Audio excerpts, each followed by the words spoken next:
proponent of a complementary project and an in-camera item. Okay. With those, Mr. Clerk? Any other disclosures? Okay. And I'm looking for an adoption of the minutes from our March 26th meeting. Councillor Morocco, seconded by Councillor Thompson. Is there any discussion to the minutes? We'll call the vote. All those in favor? Okay, it's unanimous. All right, we are now going to move into our budget matters, and I would ask Councillor Peter Angelo if he would trade seats with me.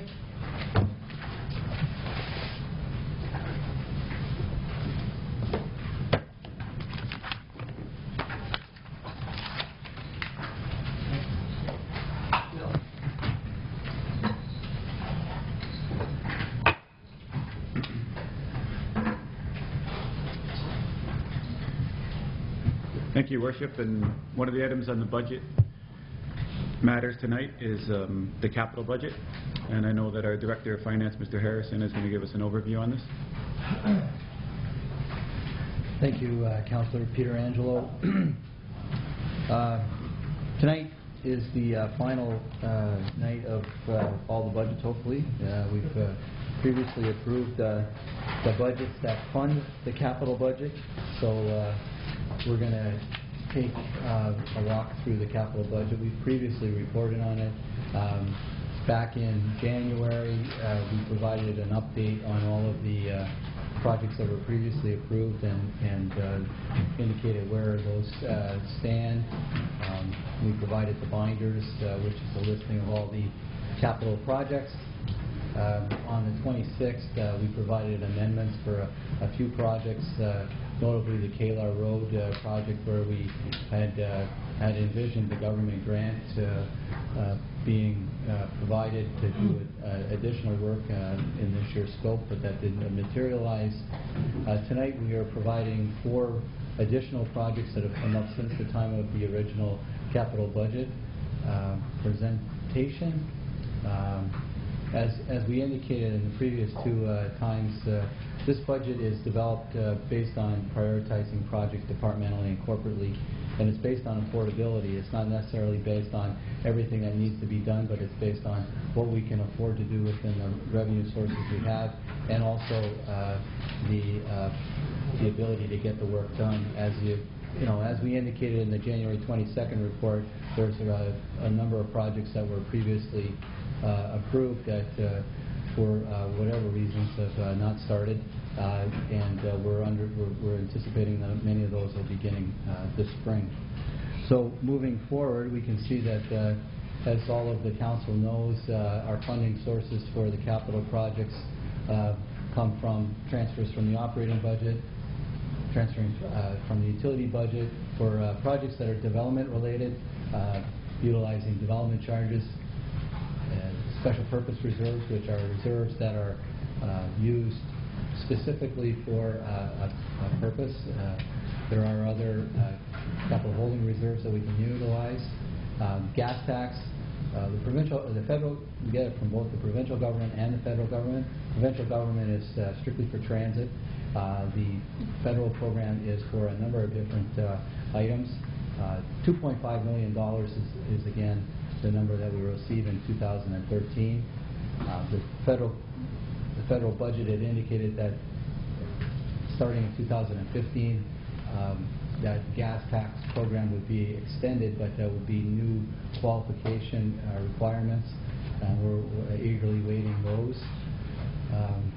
Again, provincial and federal grants. We have a presentation after the capital budget is presented on a program where we're getting significant dollars from the federal and provincial program on the BTS project, and there are other grant programs that we have, and then of course external contributions, which may be from other funding sources, including the region of Niagara.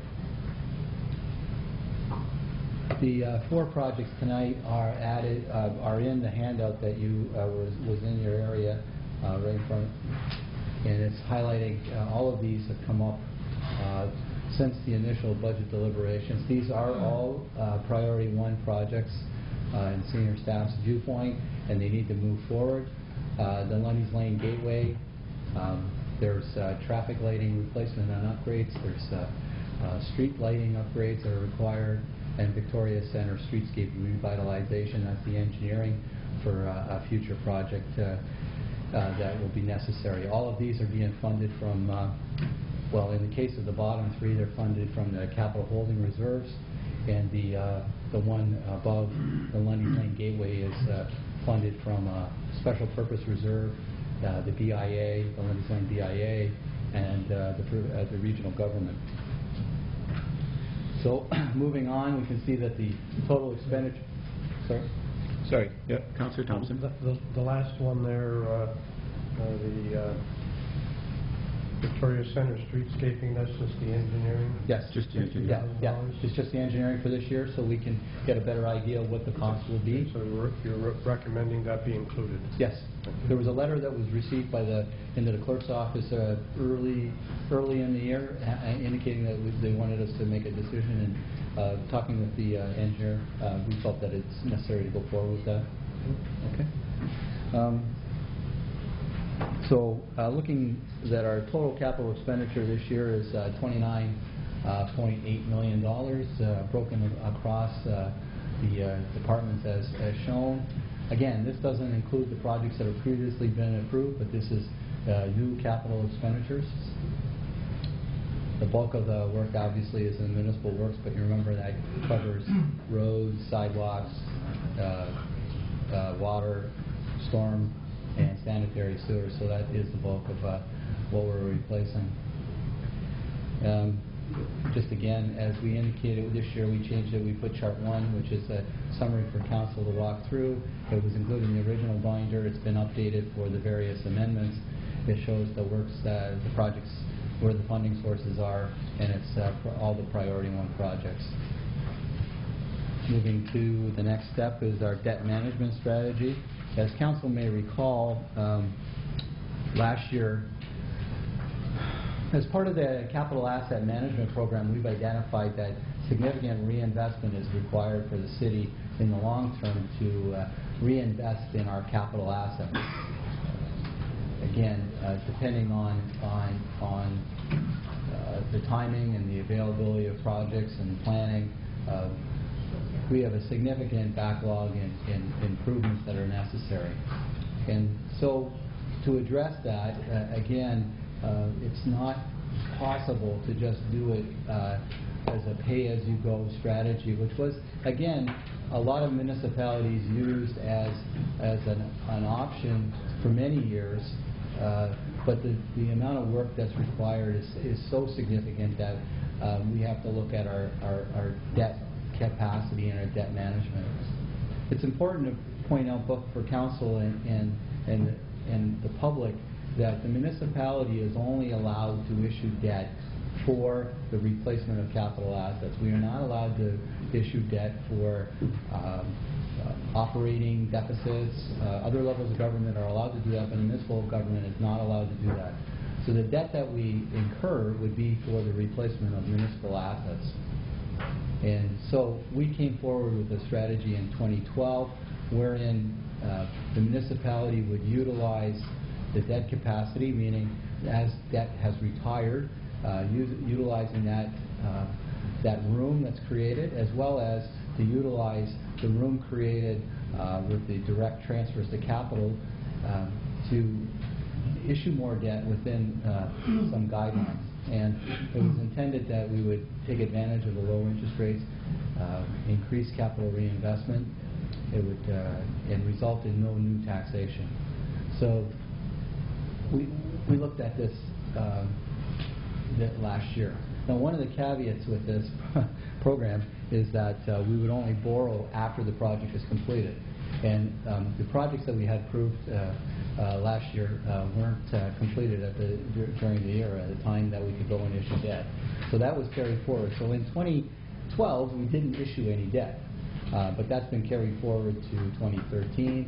As you know, we've gone through the provincial government, OIPC, for the issuance of the debt related to the museum project, and the other previously approved projects will be going this summer when the region goes out for its regular borrowing requirements. But We can see on the next chart that we did, as I indicated, have $5.9 million of debt that was approved. We haven't gone forward with some of that, the museum we have. We noticed that there was additional borrowing this year to occur on 3 projects, which is Atlantis, Decatur Road, and City Hall HVAC system, a significant repair. These are all longer-term investments and are consistent with our debt management strategy. So the next chart is an indication of where the debt would be as we project out there. And what the A's mean is the actual debt that was outstanding at the end of the year. So you can see that in 2010, the big jump up into 2011 was the issuance of the debt for the arena. 2012, you can see it drops, which is what I just indicated that we didn't borrow last year. And then moving to 2013, we can see that there's a slight jump. And that basically is based on if we were to use all of our room. So all of the P's, as you can see it going up and kind of staying up, is that in the future, year-over-year decision, we would continue to borrow at the maximum that we have. And that, as council indicated to us and approved, that would be a year-over-year decision, and that we would, as part of the capital process, bring forward our debt issuance requirements. So that kind of gives you a flavor of if we were to continue on the debt management strategy, that we would maximize out in the off years significantly at around 2016. That's if we did the maximum borrowing. So if we look at this, this is a bit more of a chart of comparison what our maximum borrowing in a year is compared to what we've done. And you can see in 2012, it's right at the bottom, we didn't borrow. This year, we anticipate borrowing just under $8 million, the 5.9 carried over from last year, and the just under $3 million that we indicated in this year's approval. In 2014, there's a couple of projects that we need to commit to this year, and we're planning on utilizing that in 2014. And then in 2015, and that chart it shows the potential of the replacement of the BTS facility, which you'll get a presentation on in the future, and showing that that the capacity for borrowing for that project is available in the year that we had set aside in the actual debt management strategy. So you can see that future years, there is room next year to take on some more projects if we were to so go in that direction, and that you can see in the future that availability is there for council and future councils to make those decisions. So turning to the next slide, we can see that tonight our purpose is to answer any questions that council may have on capital projects, and to move forward with approval of the capital projects so that we can get out there and get the tenders and get the projects underway and start reinvesting in the capital works that we had intended. So if there's any questions, all the directors are here available to talk on things. Okay. I have Councillor Carrier first. Thank you, Mr. Chairman. The debt strategy, Todd, is a good strategy while the interest rates are where they are. But I think we have to be a little bit flexible because we can't hope to maintain the interest rates at the level they are today.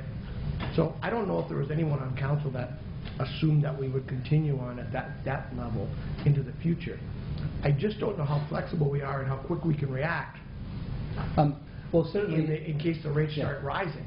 Well, I think if you go to this next chart, that shows what the trend is. If you maximized out the borrowing capacity based on what we had projected last year, and we've updated that for this year, if you go to the next chart, you can see that this is the debt that we've taken on, or we could take on. And I agree with Councillor Carrier that we would have to be a year-over-year decision. I think that's the direction that council gave us at that time. What we're showing here is in 2014, there's a couple of projects that are identified that we needed to commit to the funding because they were regional, our commitment to regional initiated projects that we're utilizing debt capacity. The project in 2015 is another future project, which we're committing to perhaps tonight regarding to the VTS project. So that's all that we've committed to. We're not committed to any of those spikes in the green. That will be subject to a future council decisions. Because that's my only fear, is that we get caught, because it seems like it takes forever for the interest rates to go down, and then one morning you wake up and they're up. Yeah, and that's certainly the case in short-term rates. Long-term rates are a little bit more, not as dramatic, but certainly this is something that is obviously a long-term planning tool. If we had to rejig it, certainly there is flexibility built in to address Councillor Carrio's concerns. None of the debt that the city has issued at this point is variable, is that correct?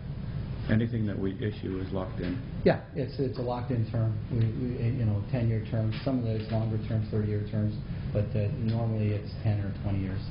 So in terms of go forward, I guess the strategy can be that if the interest rates go up,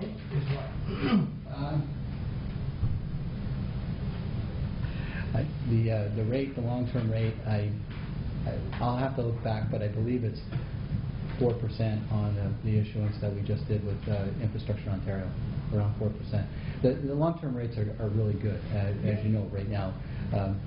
But we don't have the luxury of some of the public would know about, you can go with a variable rate on your mortgage. We don't have that luxury. It's a locked-in rate that we go with over a term. So it'd be 10 years or 20 years or 30 years.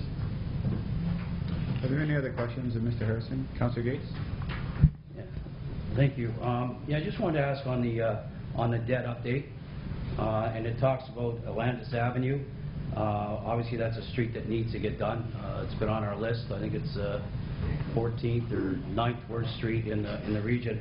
But the Kaler Road update on the $849,000. I'm wondering how much of that is going to be paid through DC charges, just because when I go down that street and I see all the new housing that's going in there, the new grocery store that's gone there. So maybe you could explain how much of that particular improvement will be picked up by DC charges. Thank you. Okay. Thank you, Councillor Gates. Yes. Again, let me just turn to it. You can see that the total project is going to cost approximately $3.4 million. The portion of development charges is $500,000. Now, you have to recall a couple of years ago, we had to issue debt on a capital program, and at that time finance staff initiated what we refer to as a long-term planning document that kind of projects what our ins and outs are on the DCs. And what we've utilized is the maximum amount of money that we can, based on our projection of collections, what we can provide to that project. Now, you got to remember that the DC collections is collected from all growth-related projects.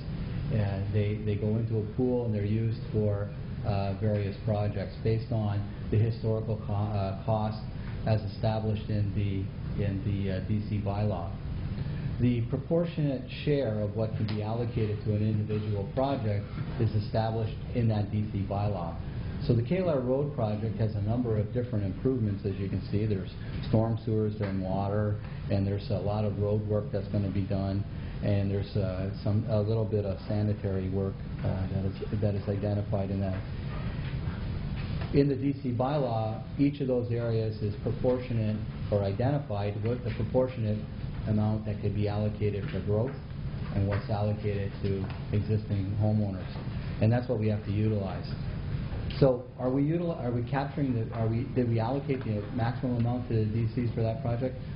Not at this time, because based on our projections, we don't anticipate that we would have that available to us. So to move forward with the project, we don't want to have an unfunded project. We're suggesting that we'll utilize debt in the future. If our collections on DCs exceed what we project, then we would come back to you as part of the summary, because we'd still have to come back to you as a council to issue the debt, and we would come back to you with a revised amount, lowering the amount on the debt and utilizing more on the DCs. Okay. Yeah, that's pretty clear. Thanks. Are there any other questions of Mr. Harrison?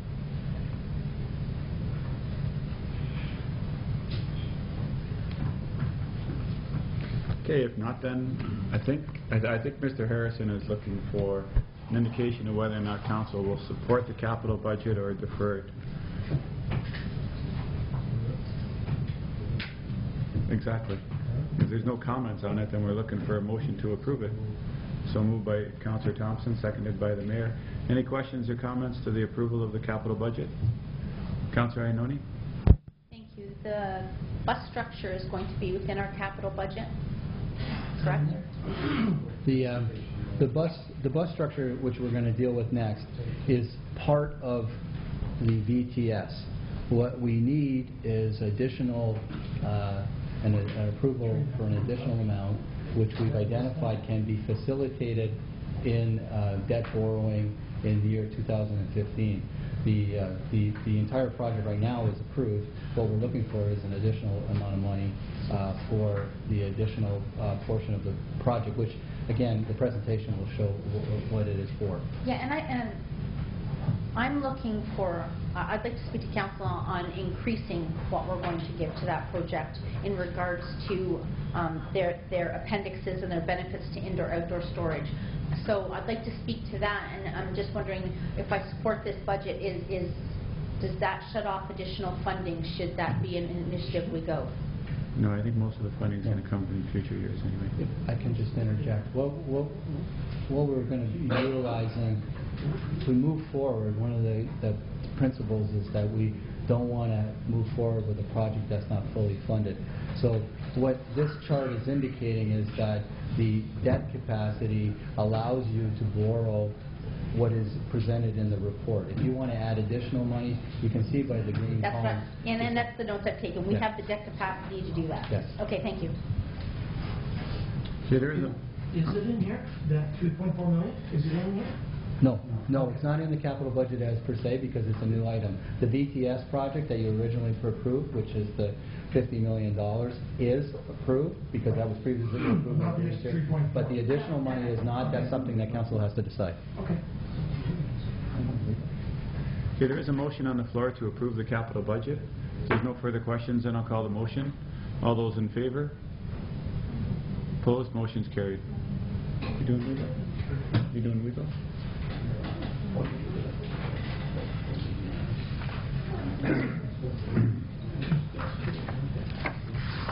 Okay, next item is report CS 2013-17 dealing with the WEGO operations, maintenance and storage facility request for tender. Our project manager, Mr. Schramm, is here tonight. Welcome, Mr. Schramm. Thank you. And he's going to give council another overview or provide an update on the project. Yeah, the update that I'm going to give is in support of the recommendation to retain Aquacon Construction for $19+ million to construct the facility. I'll start with some of the previous presentations we made going back to October, again in January, and then in July, all updating the different progress and the design of the facility and the estimated cost, and they represent the dates when we did independent cost estimates. You recall back in October 2011, Council decided that... Oh, sorry. Just have a question from Councillor Thompson. Reading the report, usually where there's a tender, you have all of the people who tendered on it. Is that information available? Or? It's available, yes, certainly. Yeah, we didn't. Like we only got the one recommendation, but who was close, who else bid? That's what I was interested in. Well, I can tell you, I don't have it with me right now, but Aquacon was $700,000 lower than the closest. I was going to mention that, but I'm sorry I didn't. It's not included in the report. So, yeah. I think we should have that. Yeah. It's easily retrieved and brought. So. To that point, Councillor Iononi? Did they also build McBain in the community center? Yes. Well, McBain and the Gale Center. And the Gale Center, thank you. The other directions was to maximize the use of, obviously, the provincial, the federal, and the GO funding, which amounts on this portion of the WEGO project at $22.3 million. You recall the first time we made a presentation on the conceptual design, we had 100% indoor bus storage, which was seen as extravagant, so we were asked to examine some indoor bus options. And when we came back the last time, we were proposing a 60% option, and I'll get into that a little bit more. Council's direction, as it was in the Gale Center, to look at an energy-efficient building. Use LEED as your guide. On that basis, we went to a workshop, staff did. It's called a energy space workshop that's sponsored by Enbridge Gas. They retained their own consultants, about $25,000 worth of consulting fees. They did energy modeling and provided a number of recommendations, most of which were incorporated into the design. As part of that, we've submitted an application under the High Performance New Construction Program that's offered by Enbridge. And the purpose of that application is to seek an additional up to $50,000 grant from Enbridge because of some of the energy efficient mechanical systems and what have you that we put into this building.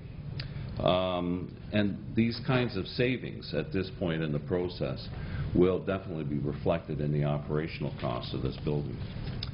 And last but not least, you asked us to investigate space reductions and design changes. And I reported at the last meeting in July that we had reduced the overall space of the building by 20%, reduced the administration. We've taken out one service lane, one bus wash, and a couple of service bays. So it's a different building than when we first came to you. And it's a lot smaller, relatively speaking. 20% is a big difference.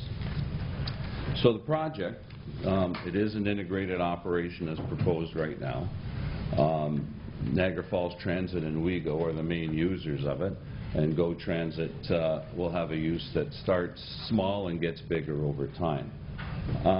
It's located, as most of you know, in the Montrose Industrial Park, close to Kaler and Braun intersection. It's about 104,400 square feet. The administration is 13%. Maintenance is the 50%. It's the largest part. And then storage for 36 buses is 34%. It's fully accessible for visitors and employees. And I know it's been brought up a couple times at earlier meetings. It's fully capable of servicing commercial buses. And on the energy side, we went through at that energy workshop the whole LEED process, although we're not getting actual certification. That's fairly pricey. It is equivalent to LEED Gold, which is a fairly high energy efficient building. And last but not least, we went through an environmental assessment process on the site and the operation, and it has been approved under the Environmental Assessment Act. As far as indoor storage goes, 36 indoor parking spaces were included in the tender that we sent out to the 6 contractors. 12 of those were allocated to GO Transit. GO Transit will be using 6 immediately, and so that'll allow the city to use the other 6, but ultimately they'll want 12 that they paid for. The 24 spaces that are left represent 60% of the fleet requirements for the Niagara Falls Transit and for WEGO. Now, if we use inside the maintenance area for storage during the winter months, that'll store 80% of the fleet. So that's what this design is based on, and that's what the tender was called for. 60% and 80%. Just on that point, Mr. Chairman, I have Councillor Ainoni. Thank you, Mr. Chair. And I'm reading in your report the benefits and challenges to outdoor storage. And if I'm quoting you right, you said there's 36 indoor spots. And if you can, you'll be using 80% of the fleet would go into the maintenance area. No, 60% of the fleet would go into the indoor storage. Okay. And 20% of the fleet would go into the maintenance. If the space was available. Yes. Okay. Yeah. So that's what I want to talk on, because I think we're missing the bus here, no pun intended. I think that we need to be looking at the long game. I know it's expensive. I know some councillors met with you, and I met with you myself. But I will tell council that I had an opportunity to go to Waterloo's utility. And Waterloo's utility just created a new indoor storage center for all their stock. And I had offered our staff the opportunity to go up to this new garage to take a look at it, because it was built to LEED standards. They actually got the LEED designation, which is far too expensive for us to take those steps, I understand. But in speaking with their president, I said to him, I need you to tell me how I could go back and convince my council that we need to invest in entire indoor storage. And his answer was, well, we're playing the long game.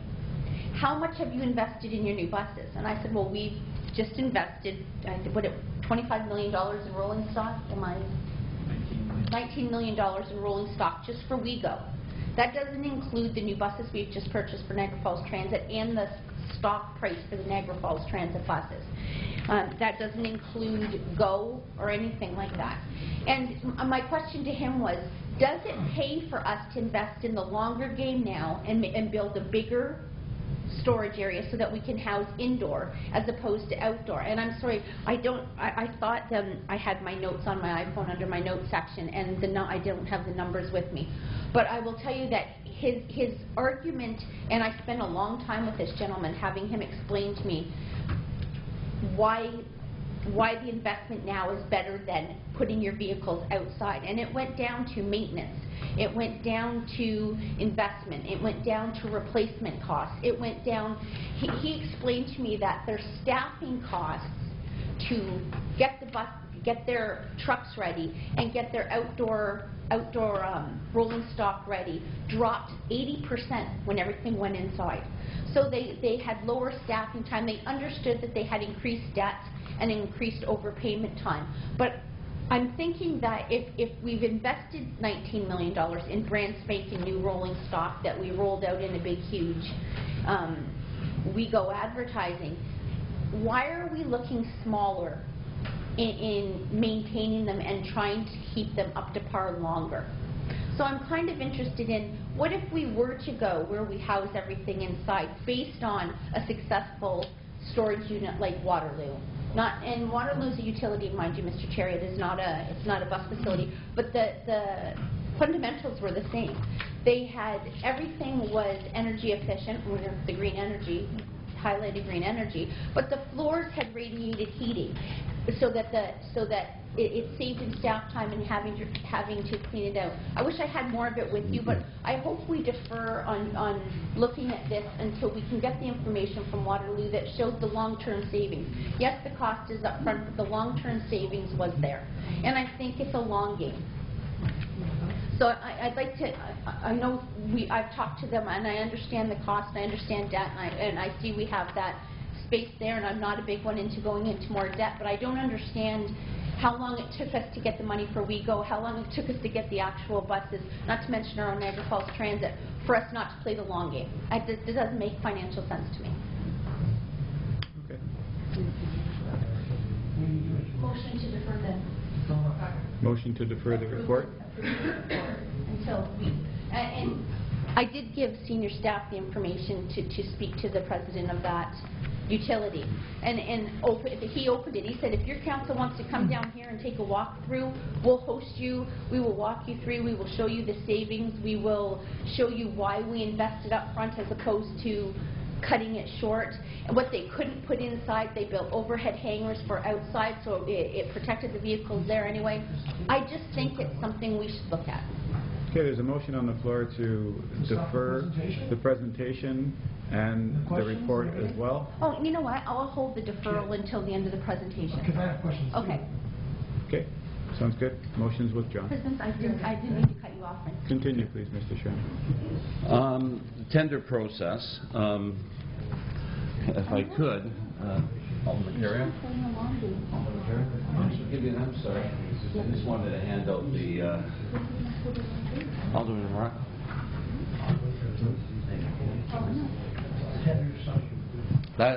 What's being handed out now, as I said, they were pretty available, is the tender summary. And this is the 5 of the 6 that were pre-qualified submitted bids. And Aquacon's on the top only because it's in alphabetical order. The second low bid was Malou Blaney out of Waterloo at approximately $700,000 more than the low bid. So we pre-qualified 6 general contractors, 5 bids received. Aquacon was the low bid at $19.6 million approximately. As been mentioned, Aquacon is well known to the city. They've completed the McBain Community Center and the Gale Center, and we were satisfied with their work on both projects for the most part. Tender price obviously reflects the space reductions and the design changes requested by council. Because if you look back, and I'll show you the table that we provided you in the past, that since the 90% estimate, which we provided to you in July, we've reduced the cost again by over $3 million. So you recall this table here, which provides an overview of all the different project considerations, things that require to be done as part of the project. I mean, the construction of the building is only one part of the cost. Sure. Mr. Tran? Yes. I have Councilor Gates with a question. Thanks very much. Just a question on this tender. I noticed there, in all the companies that have put in bids, there's no local bidders. Is there a reason for that, or nobody local was interested? Like, how is this done? We received no local submissions at the pre-qualification stage, and so no local general contractors were pre-qualified. A number of electrical and mechanical contractors were pre-qualified from Niagara. Electronics or Echo Electric, who worked on the Gale Center as part of the Aquacon team. Okay, so I guess my follow-up question to that is, was there any commitment from who you currently, I mean, it probably sounds like it may or may not be deferred, but are they going to contract any of the work out to local tradespeople to build the facility, or are they going to bring their tradespeople from out of town again, like they did with the with some of our other facilities? Well, Aquacon certainly didn't do that with the Gale Center or with McBain. In fact, we produced a list for both projects of the local people they used. Everybody from bricklayers. I knew 3/4 of the guys that were working laying bricks there, from fuel, from everything. So at the first meeting we have with the general contractor, we always encourage them to use local when they can. So I think the answer to your question is, to the extent that they can, yes. Can I just do a follow-up to that? Could I get a list of when we used them in the past on who they use locally? Sure. On those facilities as well? Yeah. It would be good for me to have that. I appreciate it. Yeah, I have can check with the local list from the Gale Center, right? I'm not sure. I have the list from the Gale Center. But I think it's important, if we're going to spend this kind of money, tax dollars, if we can get some people working locally. I think it's a great idea. Yeah. And you said that they've done it in the past. I'd just like to see the list that you have. Yeah, I can easily retrieve the list from the Gale Center. I'm not so sure about the McBain. That's sometime down the road. So, Councilor Carrier? Thank you, Mr. Schramm. On the, how many people responded to the RFQ? to the RFQ, Yeah. I think there was 9. And of the 9, we chose 6? Yes. And how did you do that? Was there a selection committee? Yeah, it was made up of staff and Ray Miller, and they had a number of criteria that were in the RFQ package. And they didn't meet the criteria? They did not meet the criteria, the ones that were eliminated? Yes, they were incomplete, or they didn't have relevant experience, or they weren't able to provide, you know, the financial guarantees or assurances. And were none of them local? None of those? None were local. And one local submission that was late, so it couldn't be considered. Yeah, he was late. I heard that too. So of the ones that were eliminated, were they all bondable? Did they all have all the bonding information? The bondable? I can't recall. I think one didn't. One was not bondable, or at least didn't provide anything from a surety company. Okay. I'll save my other question. So the purpose of the table that's before you now is not to go through in detail unless you'd like to. It just represents the various stages in the project and the design, beginning with the capital budget that represents the contributions from GO and the other levels of government. And as we went through at 25% and 30%, we were as high as 29.5 million. We got it down at the Class A, which is the 90%, to 29 million, and this includes contingencies for both construction and non-construction items. And the final price, including the Aquacon tender, is approximately $25.7 million. So, summary of the project budget. We have the Aquacon contract at $19.589 million, a recommended contingency of $1.4 million. We've just completed the site preparation work, which went to council last fall sometime, and that was to improve the soil. That's approximately $758,000. We haven't done the final numbers on that with the contractor. And then there's things such as the project design, the architects, road improvements, furnishings and equipment, EA approvals, and that kind of thing, which is in the order of 3.96, which gives us the total of $25.7 million, if I can round off. Look at the project contributions, and the difference is $3,414,500. And that's, the last time we went to council, we were talking in the order of $6 million plus in terms of a difference. Councilor Carey. I'd also like to see a breakdown of the $4 million on the project design approvals, design finishings, equipment, and road improvements. I'd like to see that at some point. That is actually in the previous table. slide? Yeah, and it can be broken down even more than that if you'd like. It's not in our package, it's on that other slide. Yeah, it's in the preceding slide to this. Yeah, it's not in our package. Oh yeah, no, it's not in your package, no. Can we have a copy?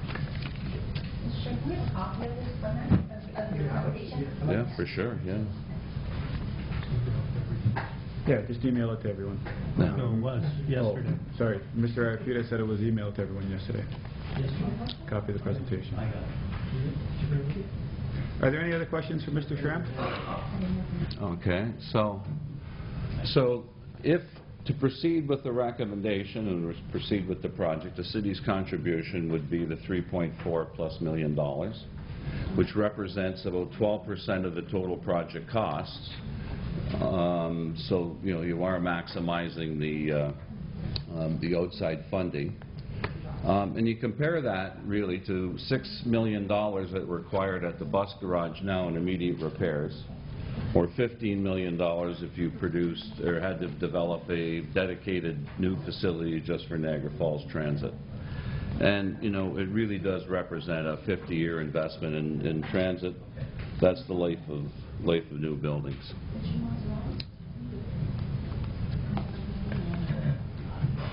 Councilor Carey. Another question I had for Mr. Schramm. Did we spend any time doing a estimated cost to operate the facility? Have we done any work on that?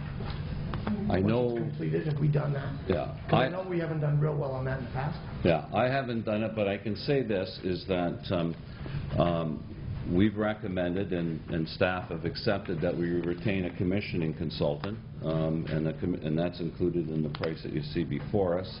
Their job is to make sure that the operations of the building will be as efficient as possible. Yeah. As far as an annual operating cost, I know that's something that Transit is in the process of doing, but I don't know that it's done. I think it's something that we should have. I don't know too many people that would go and build a facility, or private sector people that will build a facility without knowing what the cost to operate the facility is going to be. But I think we can say with some assurance, as we've said in the Gale Center in McBain, it's going to be higher than operating your existing facility now, because we have sophisticated equipment. I understand that, but I think that we also didn't think that we'd get the shock we got when we were told how much that it does cost to operate some of the facilities, and it was not anywhere near what we thought it would be, or what we were told it would be. Yes. Councilor Morocco? I think this is, thank you, Councilor. Sorry, I was going to say Your Worship. I think this is the same thing that Councilor Carriot has asked for, is the project design breakdown. I was just kind of concerned that if the land already belonged to us, why are we paying so much money for the land approvals of the site, preparation, and all that other stuff? I'm just curious. So I'm sure that will be part of the breakdown that Councilor Carriot asked for. Well, I mean, you know, Brown Road and Kaler Road need to be reconstructed, you know, so that's a fairly significant cost. I mean, there's equipment that isn't included as part of the tender for the bus facility. The environmental assessment was close to $100,000. The design fees are in the order of $2 million. So, I mean, it adds up pretty quickly. Are there any other questions for Mr. Schrapp? Councilor Carriot. The only other question I had before Councilor Ioannoni is going to ask for a deferral is, if we're going to defer this and look at making this facility bigger to house more buses, I'd also like them to look into how many of our buses would sit outside during the winter. You know, how many buses are not even used? Like of the WeGo buses, a lot of them are parked. So if they're parked outside and not used on a daily basis, it might be a different situation than if they were expected to start up and run every day. So I'm assuming that if our staff is going to look at that during the deferral phase, that's a question I'd like to have answered when they come back. How many of the buses are actually kind of mothballed for the winter, as well as the ones that would be used on a daily basis. Okay. Councilor Ioannoni. Thank you. And Councillor Morocco just highlighted to me she doesn't leave her Corvette outside in the winter. I was going to ask you where you left your Maserati in the winter, but I'm pretty sure it's not out in the snow. Sometimes it's worse to put a vehicle in the heated garage than it is to leave it outside. Yeah, well, not according to them in Waterloo, and they did the studies for it.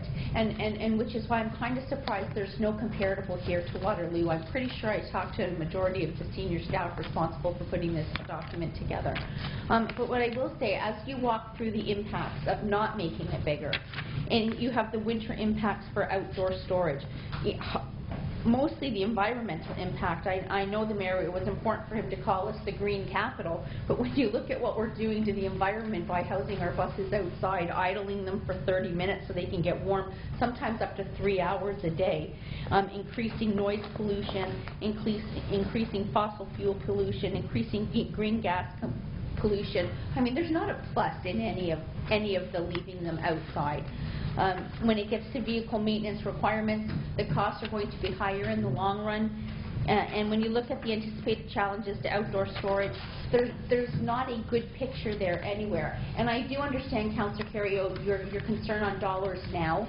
But if we're looking at $5 million to sustain $20 million worth of rolling stock over 20 years, I can see that.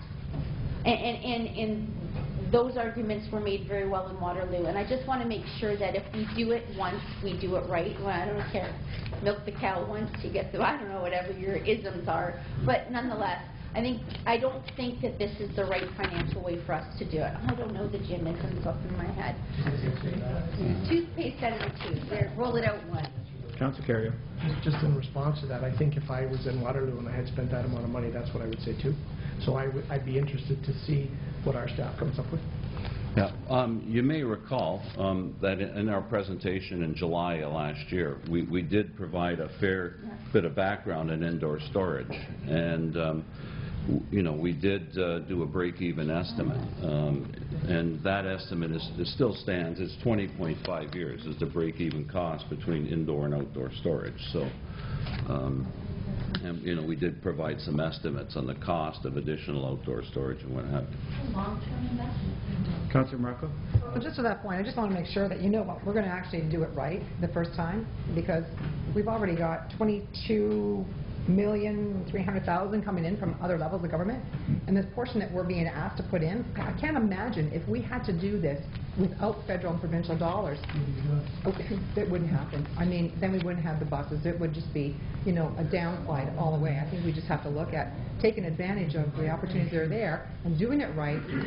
And also, there's another thing, too, that I wanted to mention. I think that part of that, we were looking at shutting down some of our city buildings and merging some of those offices in that building. Is that still part of the plan that was there? Maybe through you, Chair, to Mr. Sure. Todd? Well, part of the plan is that some of our transit staff that obviously are downtown, but we have some staff that are at the McLean Center, they'll be moving in there. So there'll be an opportunity for us to kind of shift around some of our other existing staff that are here in City Hall. So economically, it's going to be a little better. Instead of having 3 different places where they're located, they're actually going to be all under one roof. Well, we hope that all of transit and our traffic division will be all under one roof. Is this design still showing that? Yes. Maybe we should check with some other municipalities for water use and do this. Yeah. Okay, there's a motion on the floor for deferral. Did you want to specify what for? Or? Well, I'll defer the report until we get the questions that Vince asked. Joyce wants to see the actual plan, and I'd like to see a cost comparative to housing them indoors. Maybe bring back the report you brought back the first time. Well, I could probably answer some of those questions right now if you'd like. You know, you know, there is some urgency to move forward. You know, this tender document, you know, they only hold their price for, you know, 90 days, and if we take this much longer, we'll be back in the process of retendering this thing, and that wouldn't be a good idea. Okay, just a second. Councillor Ainoni? And Mr. Chair, I hate voting under that kind of not pressure, but under that kind of stance, because there are unanswered questions here. There are possibilities of saving money in the long run where we front end it now but save in the long run. And I think those questions are important. And while I understand timing is important, I mean, when I sat with you and our transit staff, it wasn't a hard sell for me to explain to you guys financially why we should be doing that. So I think it does need to be deferred, and it does need to come back, because these are big questions. Do it right the first time. Okay, I have Councillor Gates, please. Thanks very much. And on the deferral, I would like to get some answers to the questions I asked you about what we're going to do with local people working. I know you hear this a lot with me, but the reality is that with the brand new hospital completed, with the tunnel completed, I think there probably will be a lot of workers out there that are looking. So I'd like to get that as part of your report coming back as well. Certainly. And you know, and to your point, Councillor Ainoni, when I look at the next step, and it says construction in April 2013, I don't think that's really fair to the council, quite frankly, that you're already saying you're going to start construction before we pass the extra millions of dollars we're talking about without coming to council. So I understand that now's the time to get it done. The weather's breaking. Maybe a little cheaper right now because there are a lot of, quite frankly, there's a lot of people out there are starving for work. So I get that. But if you wanted to start it in April, then maybe this should have came to us before now. No, I'm only saying that if you approved tonight, we could start construction in April. And the urgency of starting is that the federal government is expecting, I mean, they provided this funding of $25 million some years ago, and there is a time limit to these things, and, you know, we do need to get on with it. Mr. Chairman, can I just ask, when was the tender received? Tender was received on March 7th. March 7th? So 90 days from that point, is that correct? Yep. So we have until June to decide? Yeah. Councillor Arnone? Not to mention, the federal government's under a lot of pressure now for misspending, so I'm sure they'd like to see us cross our T's and dot our I's and do it right. Councillor Wing? Thanks. The one thing that really caught my attention was Mr. Schramm's statement that this is a 50-year investment in transit. The 60% of our fleet being stored outdoors is based on our current fleet. So presumably in future years, as we move from 60-minute to 30-minute headways and 15 minutes along Lundy's Lane Ferry, Victoria, we're going to have a larger fleet and a larger ridership. So that number, 60%, is going to get even larger. There's going to be a greater proportion of our fleet stored outside 20, 30 years down the road. So if we're making a 50-year investment, we really have to build for the next 50 years, not for today. So I fully support taking another look at the storage and getting all these other questions answered. Are there any other questions at all? Statement. Councillor Thompson? You know, we went through this whole scenario once before. When they made the original presentation, they had what percentage of the buses were inside? Well, originally, we had 100% indoor storage. Exactly. And debate went around the table. I was in favor of that because I read the reports. I understood the benefit of housing them inside. Having buses outside in the climate that we have here is certainly not going to be good for the buses, for the climate, for the economy, for anything. And we had that debate, and we sent them back and said, cut it all back and reduce the price. Now we're saying, go back and do it again. So maybe we're going back where I wanted to be in the first place. So I'll support that, but we've already been there once. Mr. Todd? If we could, with the motion to defer on the floor, if Mr. Chair, if we could get the answers to these questions, I think staff made notes of it. Our next meeting is April 26th, 23rd. You know, our hope would be that we could get those answers and come back and have that debate and finish this debate up on April 23rd. I think that would sort of keep us on time schedule a little bit better. We'll commit to get you that information, and if we can have a full debate that night and put this to rest, that would certainly be appreciated to get moving on with this construction schedule. Okay, so there is a motion on the floor to defer the report until April 23rd meeting. The motion is non-debatable. I'll call the motion. All those in favor? Opposed? No one's opposed. Motion's carried. So the item will be deferred until April 23rd. That concludes the budget deliberations. I'll pass the meeting back over to you, Worship.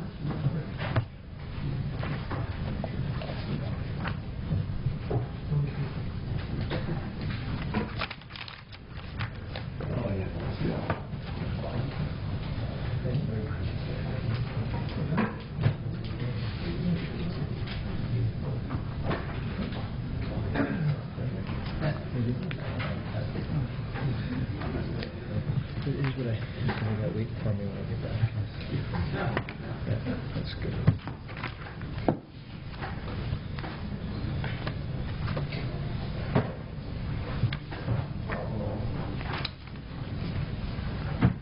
Yes.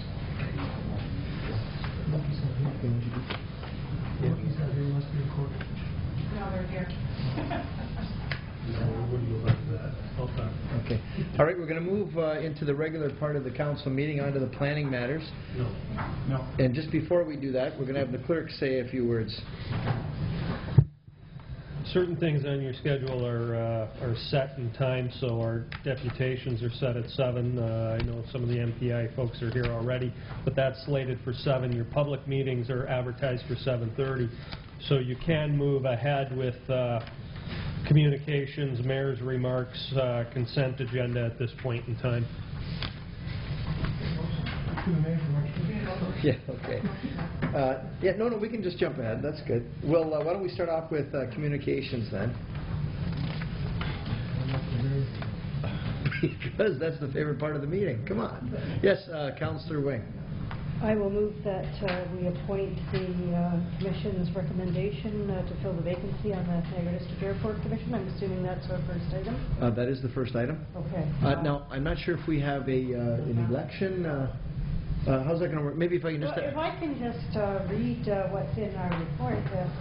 It says that Council's general terms of reference to advisory committee states that Council may choose to not fill the vacancy, go to the runner-up list from the beginning of the Council term, or accept a recommendation from the advisory committee, or in this case, Commission.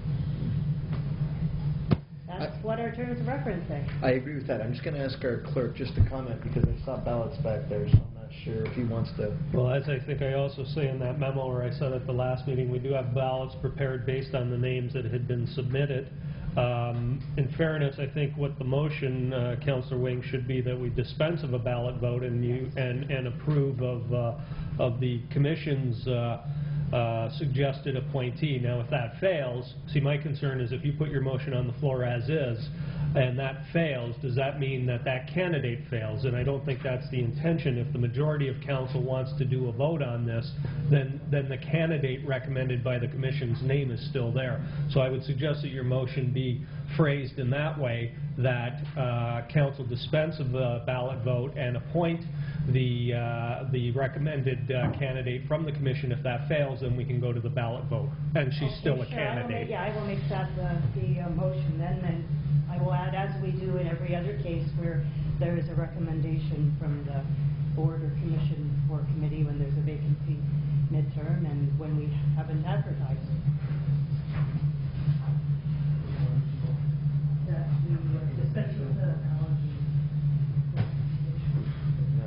I would have liked to have seen the ballot, but I'll support the recommendation and second it. Well, it will be a ballot, I believe. It will not be?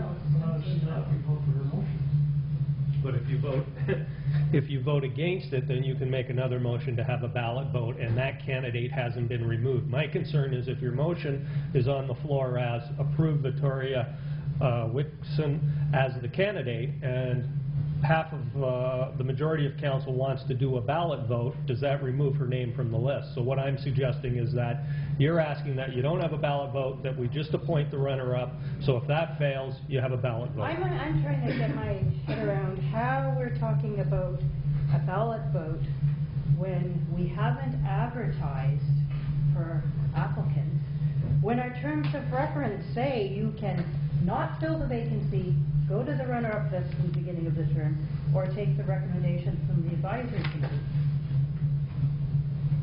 Where is ballot coming in? There's no mention of it here. We haven't advertised. Number one, you don't advertise in the general terms of reference. We've made it clear that we wouldn't advertise for appointments during midterm.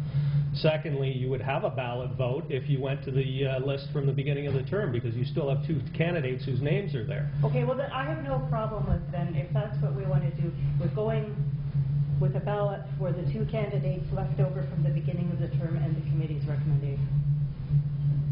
Because those are the only things outlined in our terms of reference. Yeah. You could put that motion on the floor, but I have a feeling it'll fail. So we want to do something that isn't in our terms of reference, that isn't very open or accessible to the public. I mean, we haven't advertised. How do these people come forward? Why are we precluding others who might have responded to an advertisement? Only the people who decided to push their way in are being considered.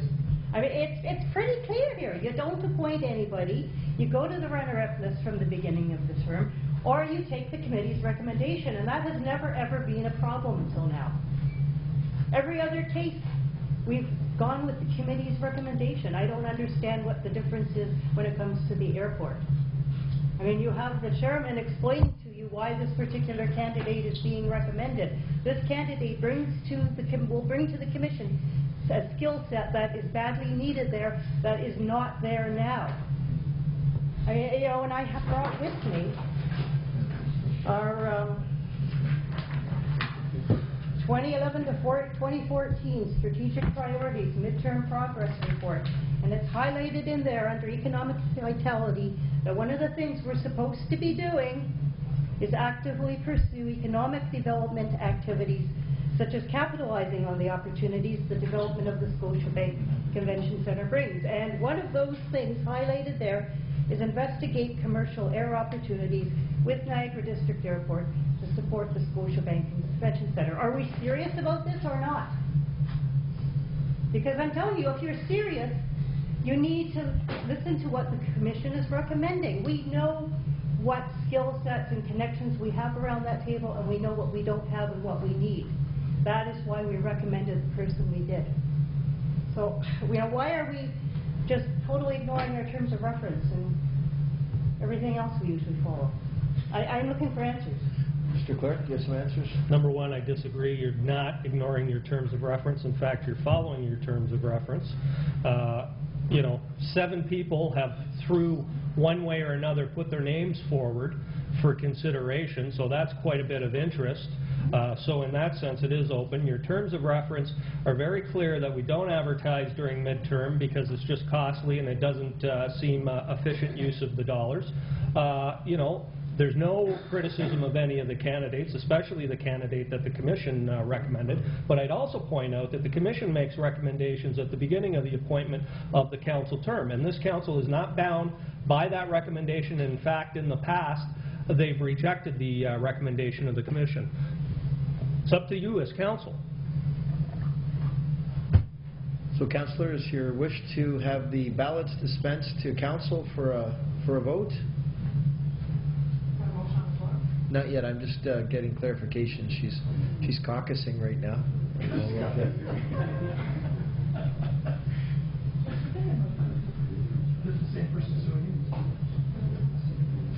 Do you want a 10-minute recess? I could do my mayor's remarks. I might as well just. I just got a question. Yeah, Councillor. No, go ahead. I hope this will clear it up. Mayor Diodati, my question is relatively clear. If we go to a ballot, are we doing it correctly? Are we following the procedures of the City of Niagara Falls? That's, I think, is the most important thing, that whatever we do here, we do it correct. And I guess I'm asking our city clerk, if we go to a ballot, is it being done properly? I would not recommend that you do anything incorrect, plain and simple. Every time there's been a vacancy within the term, the option of a ballot has been included in the memo. Yes, in most cases, the committee has made a recommendation and council's agreed with that recommendation, but there's nothing saying that that has to take place. And to me, there's nothing more democratic than the people around the table voting on the 7 candidates whose names are for consideration, most who are very valid candidates. Like I said, Councillor Wing could put a motion on the floor dispensing of the ballot. If that vote fails, you have a ballot vote. My concern at the beginning was if she put the motion to approve the Airport Commission recommendation, and because the majority of council wanted a ballot vote and it failed, we'd get into a bit of a quagmire in that sense. So it's a simple decision. You can have a ballot vote or not have a ballot vote, in my opinion. Thanks very much. Councillor Thompson. Yeah, just a question regarding the clerk's comments. You said that if there was a motion and it failed for Ms. Wixton, then if you had a ballot, she would no longer be eligible to be on the ballot? Where's the logic and the merit there? Well, if the motion is appoint this person and 4 versus 3 vote against it, in my mind that means that person's not going to get appointed. So I don't want that to happen, because I think I'm getting the sense that the majority of council just wants the opportunity to vote, and it could lead to Ms. Wixton being the preferred candidate.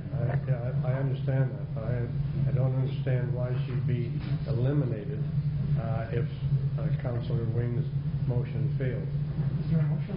Well, because you've made a motion to not appoint her. So what does that mean exactly? Does that mean you don't want her on the ballot? Yeah, we could then, do we then have a reconsideration to put her back on the ballot? Yes. I'm just trying to avoid that at the outset. I'm trying to make it easier for you. Yeah. No, but well, there was a motion, not a seconder, on dispensing of the ballots. No, I second it. I prefer the ballot personally. Well, that's what it was it? Dispensing of the ballots. That's what the motion. No ballot.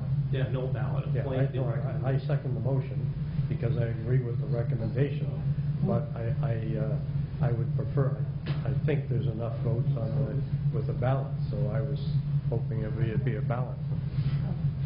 Yeah, why don't we just go with the ballot then? So so there's a motion. Is there a motion right now for Ms. Wixon to be appointed, and it's seconded? If this motion fails, it's the advice of the clerk that she won't be on the ballot? No. No, it's not the motion. Yes, that's the motion. Just vote on that motion, and if it fails, we'll hand out the ballots. It's as simple as that. Okay. Was there any comments? Councilor Morocco, did you your hand up? I'm just waiting for the ballot. Okay. Okay, so could we get the motion then repeated, Mr. Clerk, please?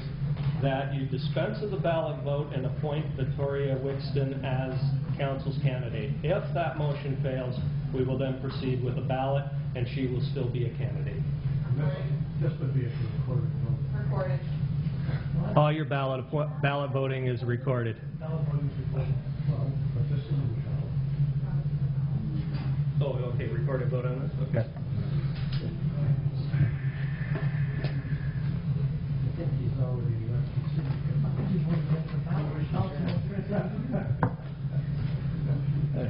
Okay, I'm going to go around the horseshoe. I don't have any of my pages. Councillor Peter Angelo?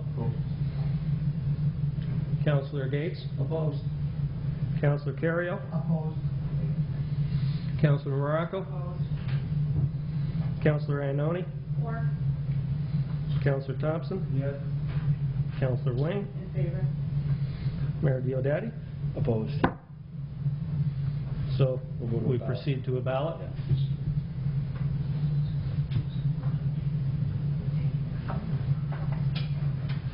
Names are on the top.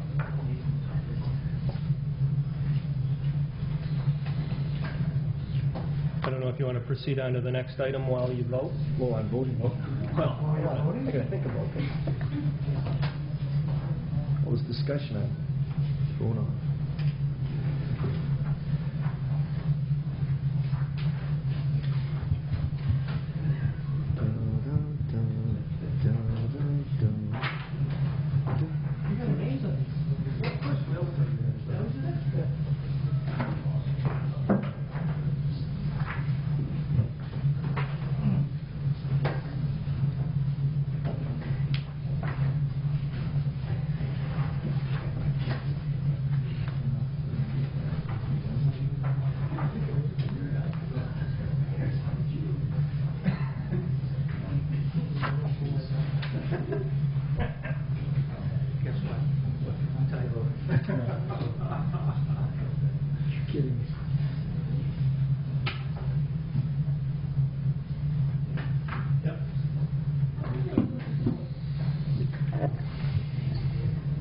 you have a tie vote. 4-4? Parts away, that's right.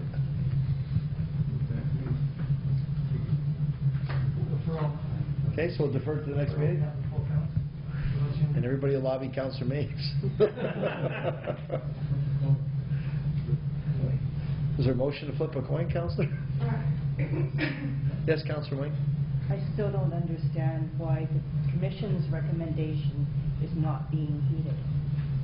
Is there something wrong with the candidate that we desperately want there because we need her skills and her connections?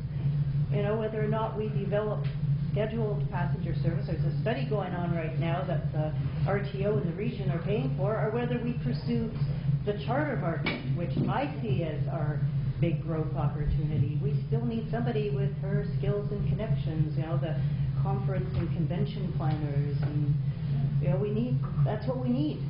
I don't understand, I mean, every other time, you know, whether it's the park in the city or the library board, they come forward with a recommendation saying, this is the person the committee would like to see, and they give you maybe a sentence of why that person is suitable. I've given you paragraphs of why this person is suitable and why this person is one. I mean, she was even at the AGM, and the consultant there who's doing this study said, oh, I've spoken with you on the phone. You're a very smart lady. I mean, she's already actively involved, and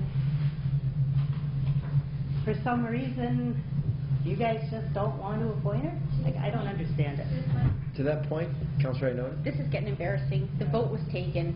I mean, we're going to have to defer it now till Bart comes back. And, I mean, it's done. Agreed, and at this point, the initial vote was not successful, so we can't bring that same motion forward at this point. So I think we're stalemated until the next meeting, till Councillor Mapes returns. So we'll move along to the next item on the agenda, and I think we might have another voting opportunity. We've got Municipal Heritage Committee with correspondence. There's recommendation to receive and file the correspondence. The chair wants to read it. Okay. Do we need a motion for that? Okay. Is the chair of the Heritage Committee here? Yes. Okay, if you'd like to come forward.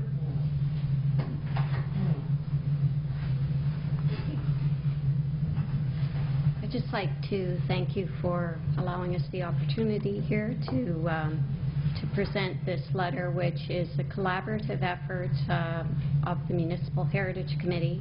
All of our members together formulated the thoughts that went in and the intentions that went into the letter. And I would just like to read through the letter to further endorse our thoughts on the Battlefield School property. So I'll just go through this, and thank you again for this opportunity. As members of the Niagara Falls Municipal Heritage Committee, as well as citizens and taxpayers of Niagara Falls, we feel compelled to voice our concerns over Council's recent decision regarding the severing and rezoning of the Lundy's Lane Battlefield property. We are all acutely aware of the pressures the city is under to make financially sound decisions. Sometimes in life, seemingly logical short-term choices may not be the best in the long term, and this, we feel, is one of those times. As a whole, the Municipal Heritage Committee has a very difficult time accepting the Council's decision to abandon the city's own master plan for the battleground and to permanently discard, arguably, one of the key pieces of real estate of the battlefield. The committee feels our initial recommendation to simply extend the time for proper research into alternative available government and private funding other than the 1812 funding was ignored, as was our research and recommendations regarding proper protection of this already designated national historic site.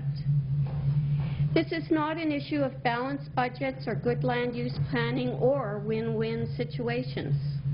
This is a once-in-a-200-year opportunity to assemble and protect one of our most important cultural heritage landscapes, as per the Ontario Heritage Act, and continue towards completion of your own battlefield master plan, not just for the anniversary of the battle, but for all time. We feel it is our duty as stewards of Niagara's history to speak up and defend it.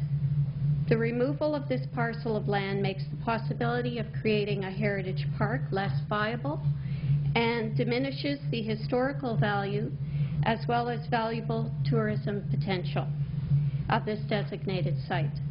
The preservation of the entire parcel of land with no severance provides the potential for a very important tourist attraction for the city of Niagara Falls, as well as offering unique tourism marketing advantage for the local BIAs and as well as the museum. This long-term benefit was obviously recognized by some members of council, sadly not by all. The written history and testimonials of those who came forward to address council, as well as the city's own experts, have placed this site as one of the most important, if not unique, battlegrounds of the War of 1812-14. Its position in Niagara, Ontario, Canadian, and North American history should be revered and protected.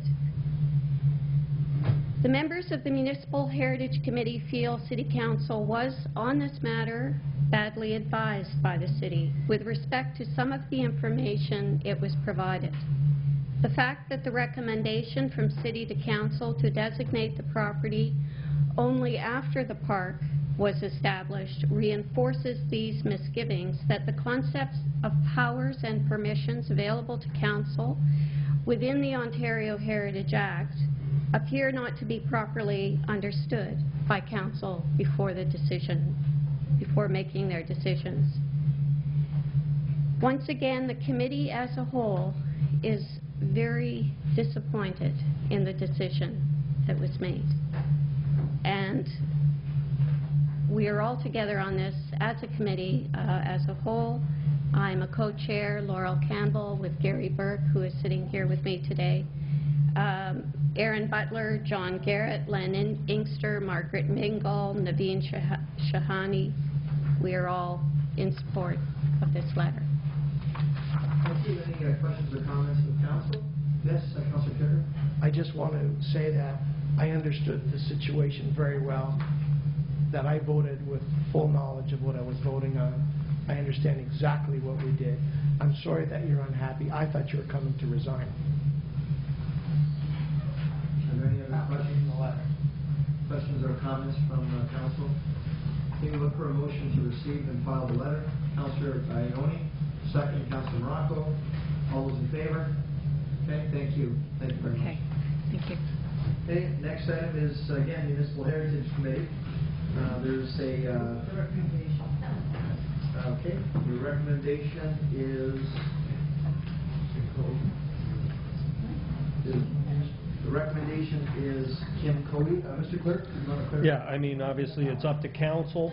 The committee recommended Ms. Kim Cody, who was a former member of the committee. As I outlined in the memo to council, there were 3 names remaining on the list from the beginning of the council term. It's my opinion that 2 of those individuals are no longer qualified to sit on the committee, one who happens to be in jail, which I think automatically disqualifies you. So really the only other person from the beginning of the council term for council's consideration is Mr. Tony Caruso. Yes, Councilor Terry, and then Councilor Thompson. Do we have a ballot prepared? Well, because it's only 2 names, we only use a ballot when you've got like 7 names, and how do you do it? So I guess we figure we could accomplish this with a show of hands, or if you want, we can write a couple of 9 papers out with the 2 I prefer a ballot in names. this particular case. Why don't we... Well, we'll get the ballots from before, and then you can write in our... Yeah. Yes, Councilor Thompson. I'd make a motion that we appoint Kim Cody. I second that. No big deal. Okay, so are we not, we're not doing the ballots now. Was there a motion? I made the motion. Okay, so we didn't have a motion. And then you say, all in favor? And then That was his years of experience. Yeah, years of experience and years of comedy. Yeah, that's right. So we're not going to give consideration to the other people that wanted it before? especially. Well, that's not fair. Janice will never support that. Well, and you know, and I appreciate what Councilor Terry was doing. He was trying to be consistent with the direction of the Airport Commission. But if this, we want a short circuit. Yes, Councilor Morocco? Well, actually, I was going to second the motion if he was going to ask for a ballot. Yeah, we have a motion on the floor. Okay, we'll call the vote. All those in favor? Opposed? Okay, that motion fails. So we're going to send out the Ballot by ballot. Councilor Carriel, seconded by Councilor Morocco. Can you just write the name in? All those in favor of a ballot? Opposed? Okay. Yeah, write the name.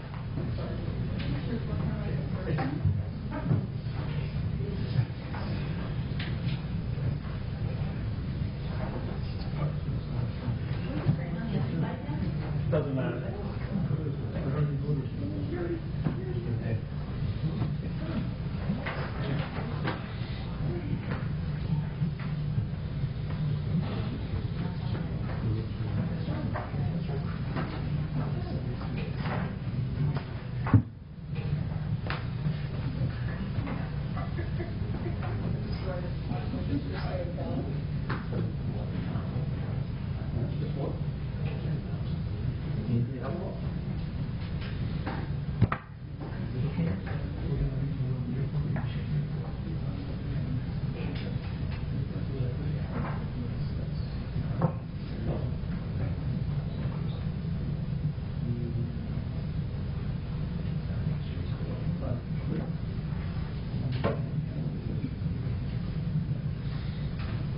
Kim Cody. We need a motion for that. Yeah, motion to accept, yep. Moved by Councillor Ioannoni, second by Councillor Thompson, that Kim Cody be appointed to the Municipal Heritage Committee. All those in favor? Okay, opposed? Okay, that was unanimous. Done democratically. Thank you. Item 4 is Daniel Rodrigue requesting this documentary on veterans be posted on the city's website. Looking for some direction. Moved by Councillor Ioannoni, seconded by Councillor Morocco. Any discussion of the motion? Then we'll call the vote. All those in favor? It's unanimous.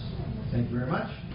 Item 5, 97.7 Hits FM requesting unused ice time for fundraising opportunity. Yes, Councillor Morocco. I have to say that this doesn't look like it's really a freebie. It looks actually like we're going to get quite a bit of marketing for the city. And we would be able to use that marketing for various the arena or any functions that might be happening. Is that correct? Yes, that's what, Okay. that was what I have no problem supporting the motion. We're basically bartering. More or less, I suppose, yes. Councillor Thompson? Yeah, did you get a second? Well, I thought you'd say. Yes, no, I'd second it just to say, this is unused time that they're going to take advantage of. The final result will be some promotion and some publicity and some funds going towards children's causes. So it's got to be a win-win situation. So happy to support it. Councillor Carrier. Yeah, I didn't look at this as a free ice time. My question was, can we have some input as to what they say during the live mentions and the link? Do we have some say? Absolutely. Because I think we do, not just say, sponsored by the City of Niagara Falls, maybe promote some of our facilities, promote the Gale Center, promote the... Stick and ice opportunities on. Exactly. To help us sell ice time that we can't sell would be a great, a great thing, something like that. But I don't look at this as free, and I kind of liked it because St. Catharines didn't. That's a great point. Okay, so we have a motion moved by, Councillor Morocco, second by Councillor Thompson. Yes, Councillor Gates. Yeah, I think, I know we have it in front of us right now, Mayor Diodati, but I don't think a lot of people that are maybe watching on TV realize exactly what it is, on the fact that by doing this, the city is going to realize 10 live mentions per week, which are normally a cost. I mean, I've done some advertising on radio. There is a cost to that, which gives the city back $15,000 to promote our new logo. 15 weeks online link from hitsfm.com. That's another $7,500. So the total amount of promotions for the city comes to $22,500. So there's a little more to the package to just say we're going to give a couple hours of ice time. This is, I think, a better package. But I think it's important for those that may be watching at home to realize that it's not just the ice time, adults playing, there's going to be some charity involved. But I think the advertising, especially moving into the tourist seasons, is probably a good idea. And the fact that we get some input into what's going to go, I think that's great too. I'd have to agree with that. It looks like it's a good win all the way around. Yes, Councillor Wick. A few questions. St. Catharines Council denied a similar request. Do we know anything about why they turned it down? Yes, I have the reports here, Councillor. They initially actually approved it. Okay. And then it was brought back, and then they ended up not approving it. So they had a lot of considerable debate, but I can tell you that what we have here is not exactly what was offered to them. The advertising part goes above and beyond what was in their letter. I have a letter to their mayor and what they were offering, and there was no mention of the advertising in return. So we've got a $22,500 addition to the offering here in Niagara Falls that we did not have in St. Catharines. Okay, and so this is unused ice time that we'd be giving away. When is ice time, when is the decision made that this is ice that's going to be unused? We could ask our Director of Recreation and Culture, Ms. Moldenauer. Yes, through to the mayor. The ice that they're requesting, of course, is spring and summer ice. So right now, we do have available daytime ice, but there's always the potential that somebody could rent it.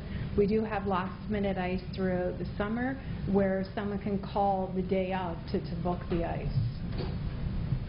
Okay, so if somebody called and wanted to rent the ice for the time, one of the times they had booked, we would bump the security and go for the money so that we had, we ensured we brought in as much money as possible? Well, the way I understand it, Councillor, is this will be time that's unused, but they are, in the trade here, is they're offering $22,500 plus all the money that they raise is going to go to charitable. So we'll reduce our advertising budget and move that, our money from our advertising budget over to this instead? I don't know. How much do we have in our advertising budget? That's a good question. Maybe we can ask our Director of Finance before he leaves. I can speak to that. We have budgeted $15,000 for the advertising in the Gales Centre budget. The money that we've allocated in there, we do a fair amount of print advertising and local papers and local magazines. Radio advertising, a lot of times we have gone with Niagara Falls local station, and we try to do various different public service announcements, and we've also looked at different opportunities with social media for advertising as well. Okay, so instead of spending that money, we'll go with this opportunity? Well, I don't know if we're doing one or the other. This is an opportunity on its own, so whether the council goes for this. I just don't want this to cost us money, because if ice is declared unused and dedicated to this purpose, and then an opportunity comes along for us to get some last-minute ice sales, but we can't take advantage of that because we've already promised it here, then this is costing us. So if we think this is a good deal, then let's not spend the money we have allocated for advertising, but instead rely on this. Yes, Ms. Moldenauer. Through the mayor, the advertising dollars, we had actually utilized all of it in 2012. So if we did the radio advertising instead of the advertising monies that we've actually budgeted, we wouldn't be able to do any print. We also have developed various different promotional materials too with that budget. So we really do need all of the money in the advertising budget. So we want to increase our advertising budget then to add this on top of what's already there. I don't see it that way, Councillor. I see it as there's no cost to us whatsoever. I see it as $22,500 extra. Councillor Morocco. I'm sorry, but this just isn't rocket science, for heaven's sakes. I don't know where the tip is, but come on.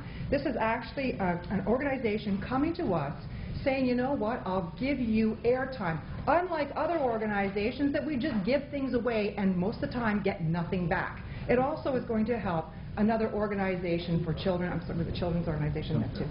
So it's a win-win. And it's nothing out of our pocket when the staff is already telling us it's just, it's unused time. So be a filler and also then give us the airtime. Hardly ever do we get that opportunity. I don't know what the problem is. I think it's a done deal. Let's make the motion. Okay, we've got Councillor Ione. Do you want to answer that? This isn't on TV yet. Yeah, this is just getting silly. I mean, it's bartering, not only bartering, we're coming out on the better end of the deal. So did somebody already make a motion? We've got the motion on the floor. Call it. Okay, so if is there anyone else want to add to that? Because if not, yes, Mr. Harrison. I think it's important to recognize that there is no cost right now because the ice that they're utilizing is during the day in the spring and summer. The primary use of that ice is in the evening? We understood. Yeah, okay. So that's... Okay, we will call a vote. All those in favor? And opposed? Okay, one opposed? Cystic Fibrosis Canada requesting the month of May be proclaimed cystic fibrosis. Moved by Councillor Pietrangelo, seconded by Councillor Thompson. All those in favor? Okay, thank you. Consent agenda. Oh, hold on, do we have an additional items? Mr. Clerk. A couple of additional items, Your Worship. One, communication. Councillor Wing asked me to bring forward the Niagara Falls Humane Society. They've got a trivia night coming up on April 19th. Yes, that was sent to Mayor Diodati and yourself, and I was copied as well. I'll make a motion that we sponsor a table at the event. I know in the past we've bought a table, but then we haven't shown up, and they would prefer that we don't do that, but just for a lesser amount sponsor, or I'm sorry, it's not sponsor a table, sponsor a round of trivia. It costs less, it still gets the name out there, shows our support of this agency that we have a contract with, and they're all, I think they still have a few tables left. They're only allowing teams of 8 to register. It's Friday, April 19th. It includes snacks throughout the night. There's silent auction, and it's one of the main fundraisers that they put on through the year. Okay, so there's a motion, seconded by Councillor Iannone, that we sponsor a round at the trivia night. Do we have a cost on that? I think it's $100. Okay. To $100?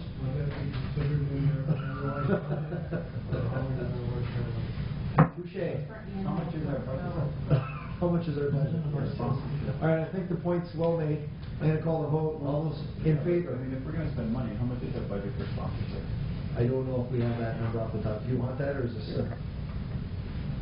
All right, Mr. Harrison, do we have a sponsorship budget allocation? Well, council has an amount of, pardon? Yeah. It's allocated per councillor at $150, and that's per councillor. So we'll be bringing back a report that indicates how much is left that you've spent so far this year and how much is remaining. I think this is something that needed to be cleared up last year when requests come in, and we'll be coming back with a report sooner than later. Okay. We don't know what it is. We don't. He doesn't know at this point. Okay, I'm going to call the vote on the $100. All those in favor? Opposed? 2, 4 opposed. No votes. Okay. All right, no's and no votes. No votes and no. Okay, thank you. Any other items? Yes. Yeah, Your Worship, there is an additional report that I'd bring to your attention right now. It's the extension of the lease on the Elgin block, authorizing obviously the mayor and I to execute the lease. This is an extension of an arrangement we have for our IT staff across the way. Okay, moved by Councillor Pietrangelo, second by Councillor Gates. Any discussion of the motion? All those in favor? Okay, that's unanimous. Do that again. What, is there any more reports? Well, I mean, it's 7 o'clock, so you should deal with the deputations now. If you want to do the consent agenda right now, go ahead. Okay, so motion by Councillor Thompson, second by Councillor Iannone, to move the consent agenda. Call the vote. All those in favor? Okay, that's approved. No ratification of in-camera. Thank you very much. Good clerk.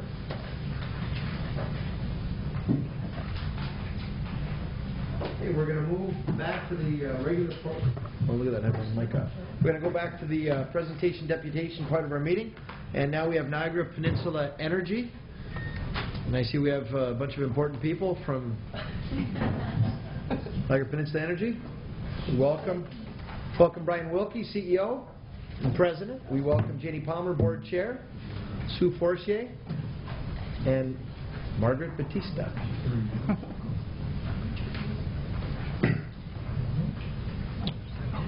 Welcome. Is it not on? No, I just got to reach the key. to load our memory stick. Oh.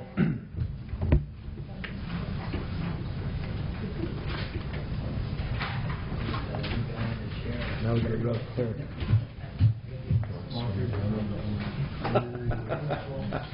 Hey, can you turn Rick's around too? Yeah.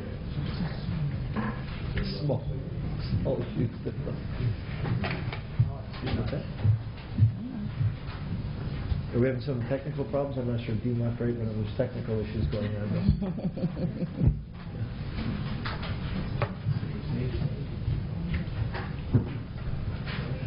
Small shoes. Okay. Sounds good, thanks.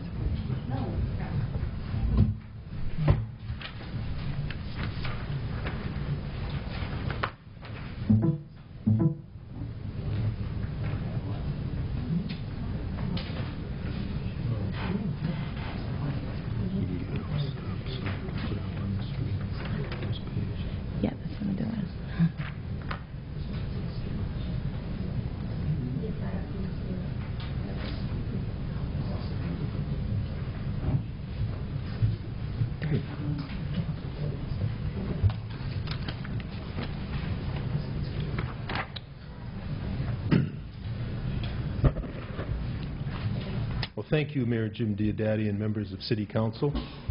Niagara Peninsula Energy takes great pride in serving our community. We always strive to provide excellent customer service, and this evening's presentation will highlight one of our programs.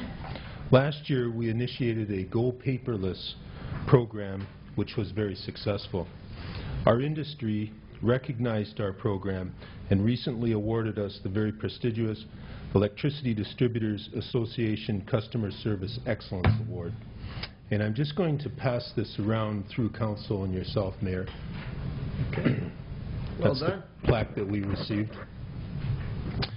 I'm very pleased at this time to introduce Ms. Margaret Batista, the Vice President of Customer Service and Information Technology, and Ms. Sue Forcier, the Manager of our Marketing, Communications, and Public Affairs. They're going to share with you our program and the success that was achieved.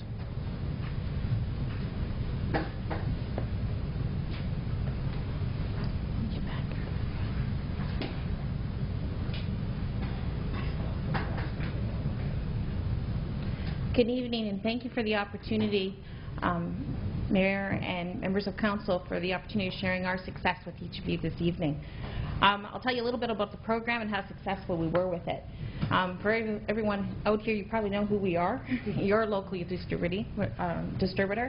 We service Fawn Hill, Niagara Falls, a little piece of Vineland and Victoria area in West Lincoln.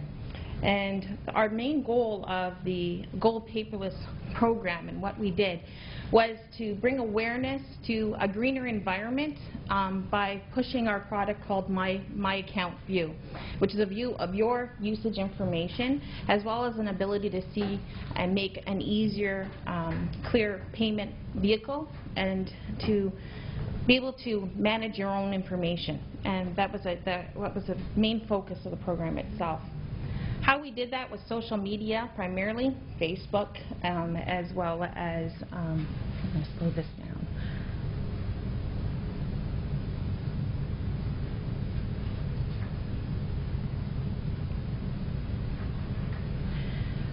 How we did that was through social media, media relations, advertising, and looking at how people can save their own time and manage their payments. So our big push was the My Account View. And so essentially every person who logged onto My Account received a ballot to receive an iPad. Anyone who signed up for pre-authorization received another ballot. And essentially the goal of the program was to just push the My Account View, people to own their own information and to be able to make that payment and to control it. How we did? 9% of our active customer base are now online. E-bills actually increased 45% during the contest, which took place between September 1st and November 30th. 5% are on e-billing right now. Pre-authorization was the big win. It had an increase of about 83%, so representing about 39% of our customer base being on pre-authorization now. So essentially, the program itself was a huge success. We listened to our customers and what they needed, and we met that challenge. They gained trust in the information that they were seeing, and our call volumes into the call center decreased because they were able to get their own information. It was a means of meeting our conservation challenges, which we continue to do.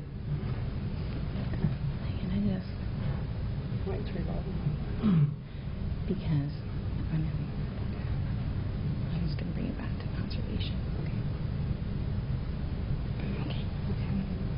So what we also did is leverage our conservation initiatives with this campaign. It was a 6-week campaign that we wanted a target audience to learn about their own hydro usage, try and manage their own electricity use because they can see online.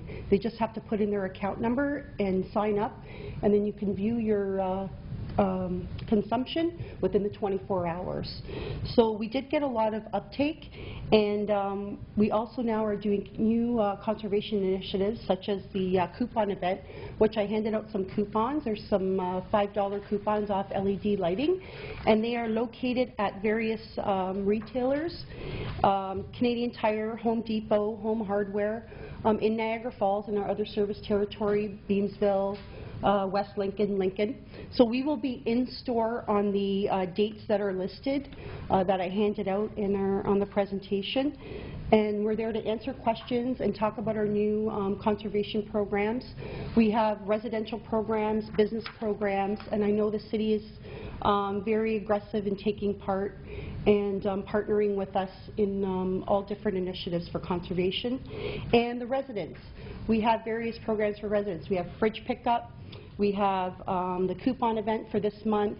We also have low-income assistance. So if there's any seniors out there that receive a rebate for water, they automatically qualify for low income. We send an auditor out to their homes for free. They do an audit and they give them, you know, some energy materials for their homes, some light bulbs, sometimes fridges, sometimes freezers, depending on what type of appliances they may have.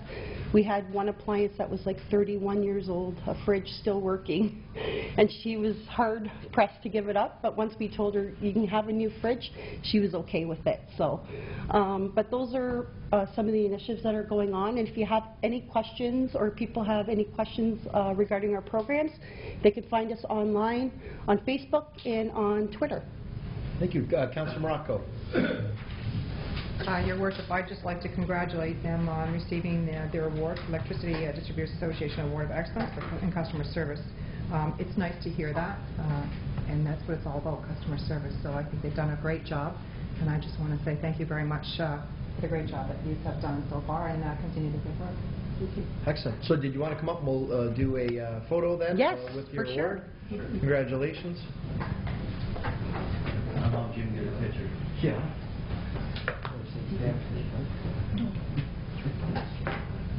Very important highlight, they beat Toronto. Wow. Thank you, Carolyn. I was there, you should have seen them. That was my mission, to beat Toronto. Toronto Hunter. So getting a picture, I'll take a picture. Let me take a picture for us. Okay. I can just- They're all going to get in.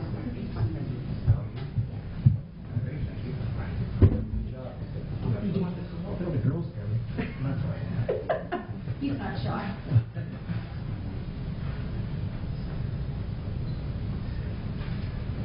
One more.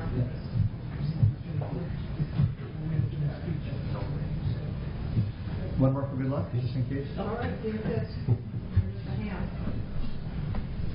On the turkey. Okay, it's good. Thank you very much. Okay, so.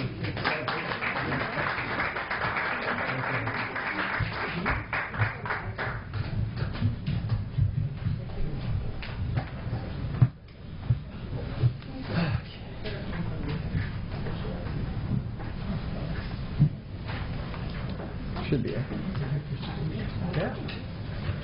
Okay, moving on to the public meeting portion of the meeting tonight.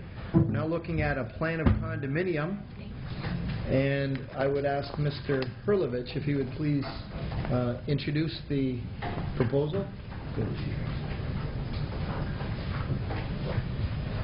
Thank you, Worship. The application is for a draft plan of condominium, and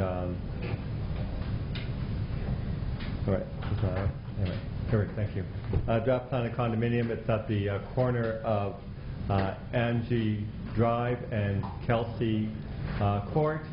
The property is just a little west of Kaler Road, south of Lundy's Lane. The proposal is for a 38-unit townhouse project. The property is currently zoned R4 with a special provision to allow the townhouse development. You can see the layout is fairly straightforward. It's 38 townhouse units around a central parking area, and there are a number of recommendations in there. And while I'm on the site plan,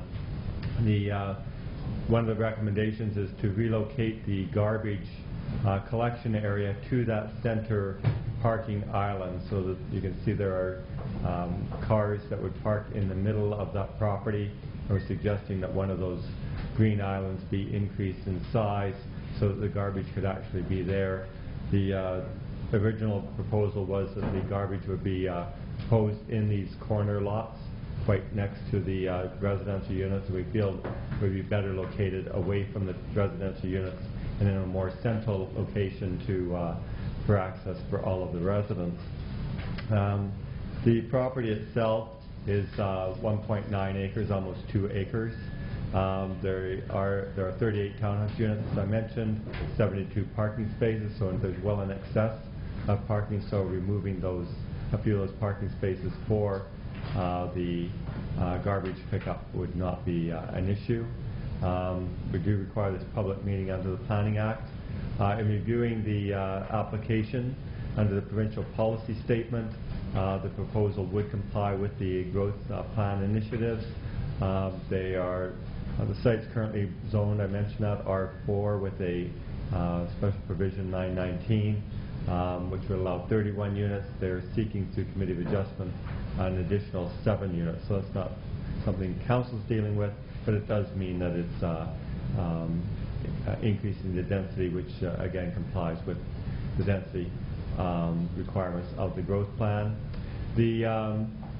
The estimated sale price of these condominium units will be around $200,000. That's considered affordable under the definition of the provincial policy statement.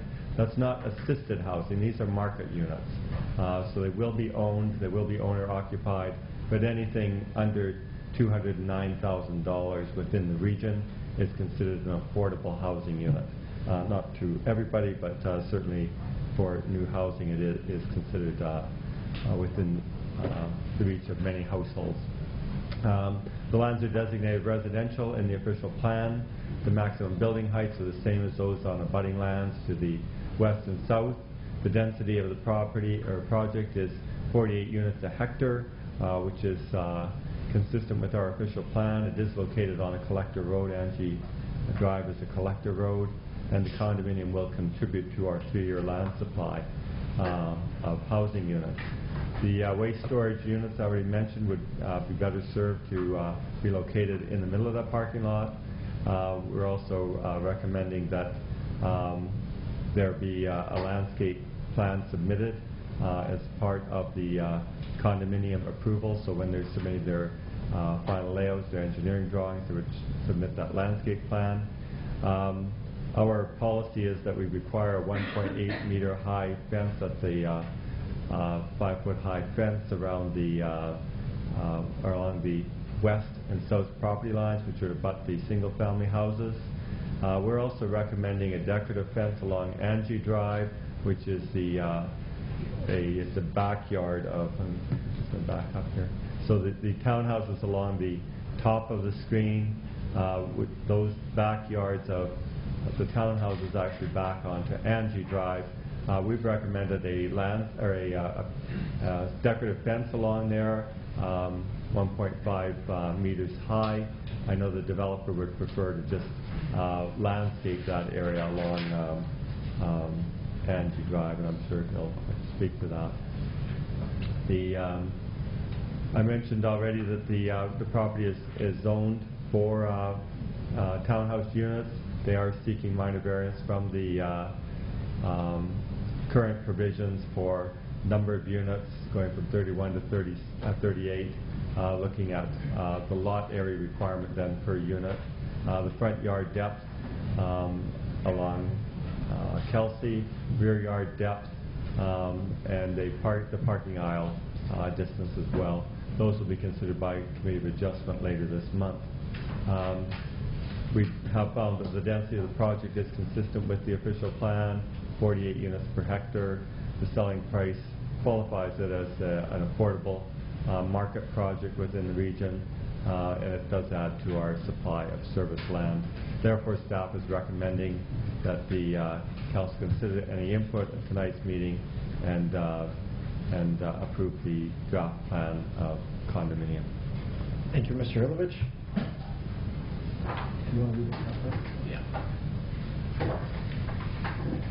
Just before the mayor asks councillors for any comments, we should just formally introduce this as a public meeting for the benefit of anyone that may be in attendance.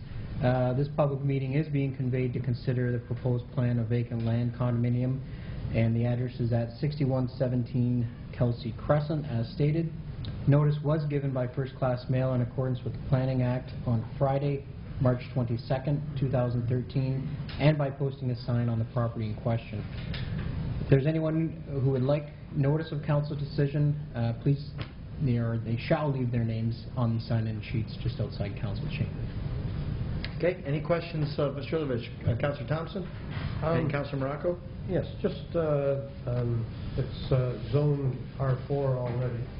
Are we just dealing with the setbacks and everything, and then we go to the community adjustment? This is not rezoning, it's already zoned, is it? Yeah, the developer has chosen to, rather than doing a joint application, it's much quicker for him to actually do it this way because the approval period for community adjustment. So he's seeking a minor variance from community adjustment for the front yard depth. That's the landscape strip here on Kelsey. He's seeking a setback on this side, it's 7 meters instead of 7.5 meters. The aisle width is a little bit narrower than we would normally require in our so he's going to community adjustment for those adjustments. What we're dealing with is to approve that it will be a condominium, so each of these units is going to be a separate block that can be sold. So that's what we're doing tonight. Okay. Approving the condominium. There are conditions attached to it. So there's no debate or discussion about the townhousing development. We're just dealing with the specifics before it goes to the community adjustment. That's correct. Okay, any other questions? Councillor Morocco?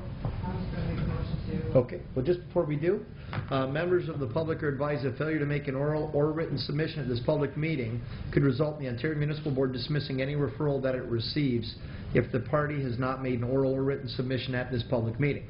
Council will now hear from anyone other than the applicant who wishes to speak to the draft plan of vacant land condominium.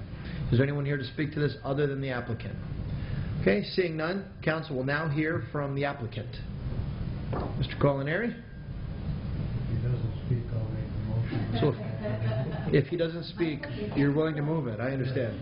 Yeah. I just wanted to say thank you for the support from staff on this application. We're really, really excited about the project, and they did an outstanding job in moving this forward for pre-sales.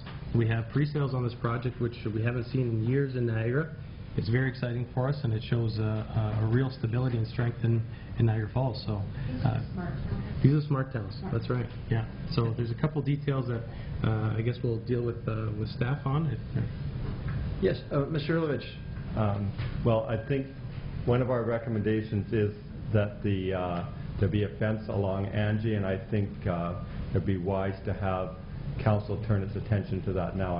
I know the builder would prefer that there not be a decorative fence. He feels, if I can speak for him, that he can elaborate, he feels that this would be an added expense when he's trying to provide housing under that $200,000 limit. So because it's in our report, if council adopts the report as it's submitted, then it will be in there. So if council can turn its mind to whether or not they would like to see decorative fencing or not. Councillor Iannoni? I believe you simply approve the application minus the fencing. The other, I guess the other thing I'd like to say is that we have addressed the garbage locations. It was a great idea to move it to the middle, centralized, and we're using a real special garbage collection system. It's called the Mullock system. It's in ground, so you don't have all the garbage bags on the top surface leaking and smelling. That being said, it's requested that the region not pick it up and it become a part of the condo fees for the residents. We're having challenges with that because we're trying to eliminate those extra fees on top. So we'd like to work with the region on that to try to come up with a smart pickup, as it is with a boom truck dumping into a garbage truck. And we have engaged a landscape architect, so we're working on Angie Drive, beautifying Angie Drive, other than the fence. I like the name of the street, too. I like it. Yeah. Is there any other questions of council for Mr. Colinari? Okay, seeing none, the public meeting is now concluded. Moved by Councillor Thompson, second by Councillor Morocco, to move the report without the decorative fencing. Is that correct? All right, any discussions to the motion? Okay, we'll call the vote. All those in favor? Okay, it's unanimous. It's great. Thank you very much. Thank you.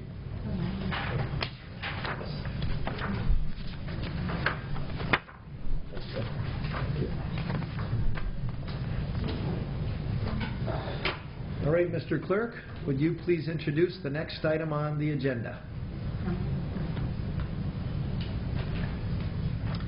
A public meeting is now being convened to consider a proposed amendment to the city's official plan and zoning bylaw to permit the redevelopment of the lands for proposed neighborhood commercial purposes at 6295, 6309, 6313, and 6321 Drummond Road. Notice was given by first-class mail in accordance with the Planning Act on Friday, March 8, 2013, and by posting a sign on the property in question. Anyone who would like notice of the passage of the official plan and zoning bylaw amendment, to participate in any site plan process, if applicable, or preserve their opportunity to appeal to the Ontario Municipal Board, shall leave their name on the sign-in sheets outside the council chamber. Okay, thank you very much. Mr. Hurlovich, could you please explain the purpose and reason for tonight's bylaw amendment? Thank you, Worship. This application is to amend the official plan and zoning bylaw to permit the construction of a commercial retail building. On the screen in front of you is an air photo. Basically, this property involves 4 residential properties. Actually, the 2 most northerly properties. The first one is a parking lot. The second is a house that's been converted into the existing facility for Paradise Pools. I'm sure most people are familiar with that, having driven down Drummond Road. And then there are 2 small residential properties. The property's at the corner of Ash and Drummond Road. At the corner of, or facing onto Drummond Road, south of Ash is the old Union Center building that's been converted into a condominium apartments, as well as a number of street townhouses on Ash, and there are single detached houses on the other sides of this property. Again, the location of the property, and basically it involves 4 lots in a plan of subdivision. The application is to change the designation. Right now the property is zoned residential in the official plan. That does permit for some limited commercial opportunities within the residential. However, there are some specifications with respect to location next near to other commercial facilities. The lands are zoned TRM, Transitional Residential Multiple, meaning they were identified for possible redevelopment as multifamily housing. The applicant has come forward to request a neighborhood commercial zoning, an NC zone. It is a very limited range of uses. That's why we've worked with him on that. And they're looking for some amendments or modifications to the front yard depth, exterior side yard width, and the maximum floor area. There was a neighborhood meeting on March the 6th. 4 residents came out. No one supplied any objections at that time. So the site plan for the property then, involving those 4 parcels, would be to demolish the existing buildings and construct a brand new building and bring it up to the corner of Ash and Drummond Road. The design of the building is that it provides for 2 retail units within that floor plate. The opportunity then exists that if Paradise Pools chooses to expand at any time in the future, they could occupy both units, but their intention is to occupy one of those units and lease the other one. They are looking for a minimum front yard depth reduction from 15 meters down to 3.5 meters. So 15 is the standard in an NC zone. 3.5 meters is the same distance separation as the houses on Ash. You can see the front of the house on Ash here and the front of this building. So we're maintaining the front yard line in terms of landscaped area. The applicant is looking to bring the building up to the street, which again is one of these smart growth principles relative to engaging the pedestrian. The requirement under the zoning is a setback of 13 meters from the center of Drummond Road, plus an additional 12 meters. The building would be sitting back here. They're actually looking to bring it up to the front property line, actually the foot of the front property line, but have asked for 0. They would still meet the setback for any road widenings for Drummond, should those happen in the future. And then last, the neighborhood commercial zone puts a limit of 230 square meters for a commercial use, and the proponent is looking for an increase to 430 square meters. That reflects the size of the unit that they need. Right now, if you're familiar with the facility, they have their chlorine storage outside. They're actually moving that inside the building. So there are a number of advantages to cleaning up the site. There's sufficient parking on the site. I've already basically mentioned the official plan. We do have a distance separation requirement of 800 meters between neighborhood commercial facilities. Because there are neighborhood commercial facilities closer, they're seeking an exemption from that. We can support that, given that it's fairly minor commercial facilities that they're proposing. The size of the building is compatible with the area and will replace older structures and enhance the neighborhood. The property I mentioned is TRM, a transitional residential multiple zone. That was passed in 1979. They've requested a neighborhood commercial use, which would limit the range of uses to restaurants, personal service shops, banks, offices, clinics, service shops, and retail stores. We are supporting that, as well as the reduction in the front yard, exterior side yard, and the floor area that I mentioned earlier. There are 4 lots involved in this redevelopment plan, and so therefore those 4 lots need to be deemed no longer to be part of a plan of subdivision, so that they will become one parcel for the purposes of zoning and building code. So therefore we are supporting the amendments. We find that the commercial development will provide for a limited range of uses that can serve the community at a scale that's compatible with the neighborhood. The redevelopment of the property and its appearance would benefit the neighborhood. The proposed setbacks reflect the built form that's already established, and the requested floor area is acceptable. The deeming bylaw as well would merge this into one property. So we are recommending that the council support, actually that's not the right recommendation, but we're recommending that the council support the application for official plan amendment and zoning for the neighborhood commercial use. Thank you very much, Mr. Hurlovich. Are there any questions of council for Mr. Hurlovich? Okay, seeing none. Members of the public are advised that failure to make an oral or written submission at this public meeting will result in the Ontario Municipal Board dismissing any referral that it receives. Failure to sign the sign-in sheet will result in staff rejecting an appeal as per Section 1724 of the Planning Act. Council will now hear from anyone other than the applicant who wishes to speak to the proposed bylaw amendment. Is there anyone here other than the applicant? I live at that address. I'm sorry? I live at 6321. My cousin lives at 6313. Yeah, did you want to come to the microphone, please?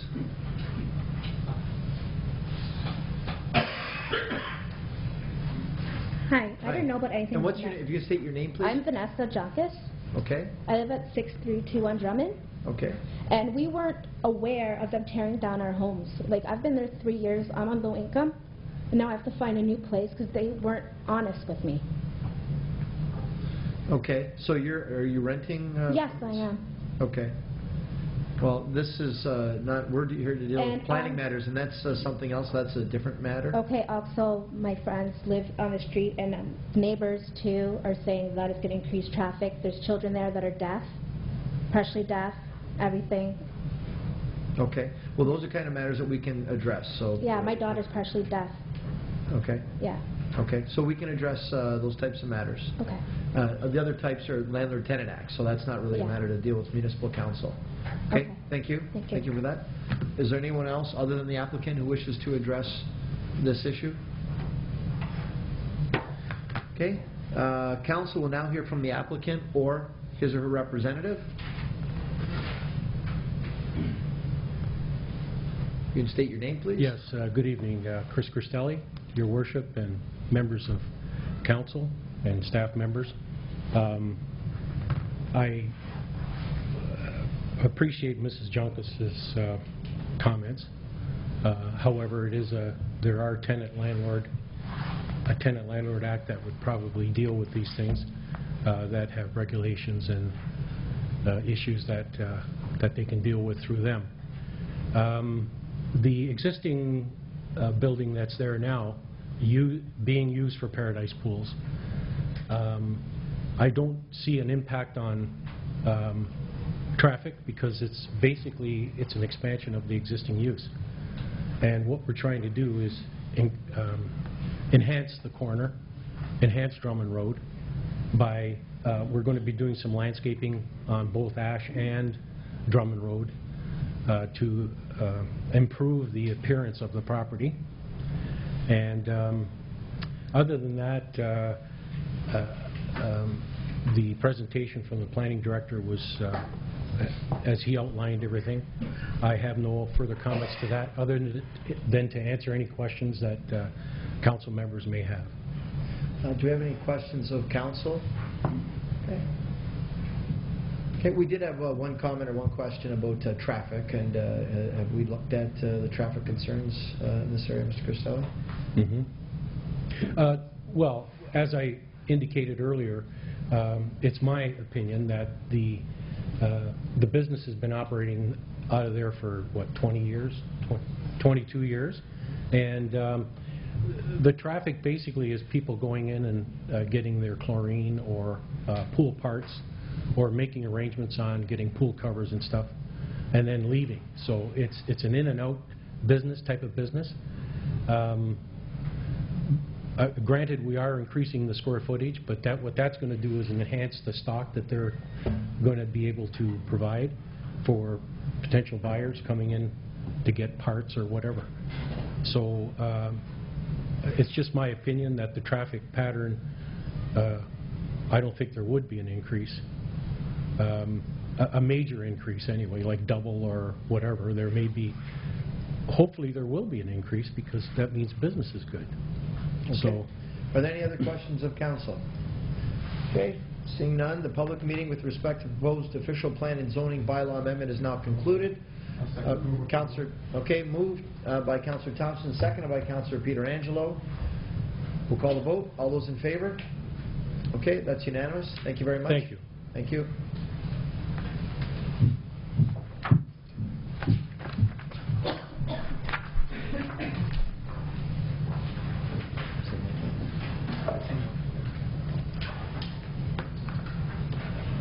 Okay, I'd ask the city clerk to introduce the next item on the agenda.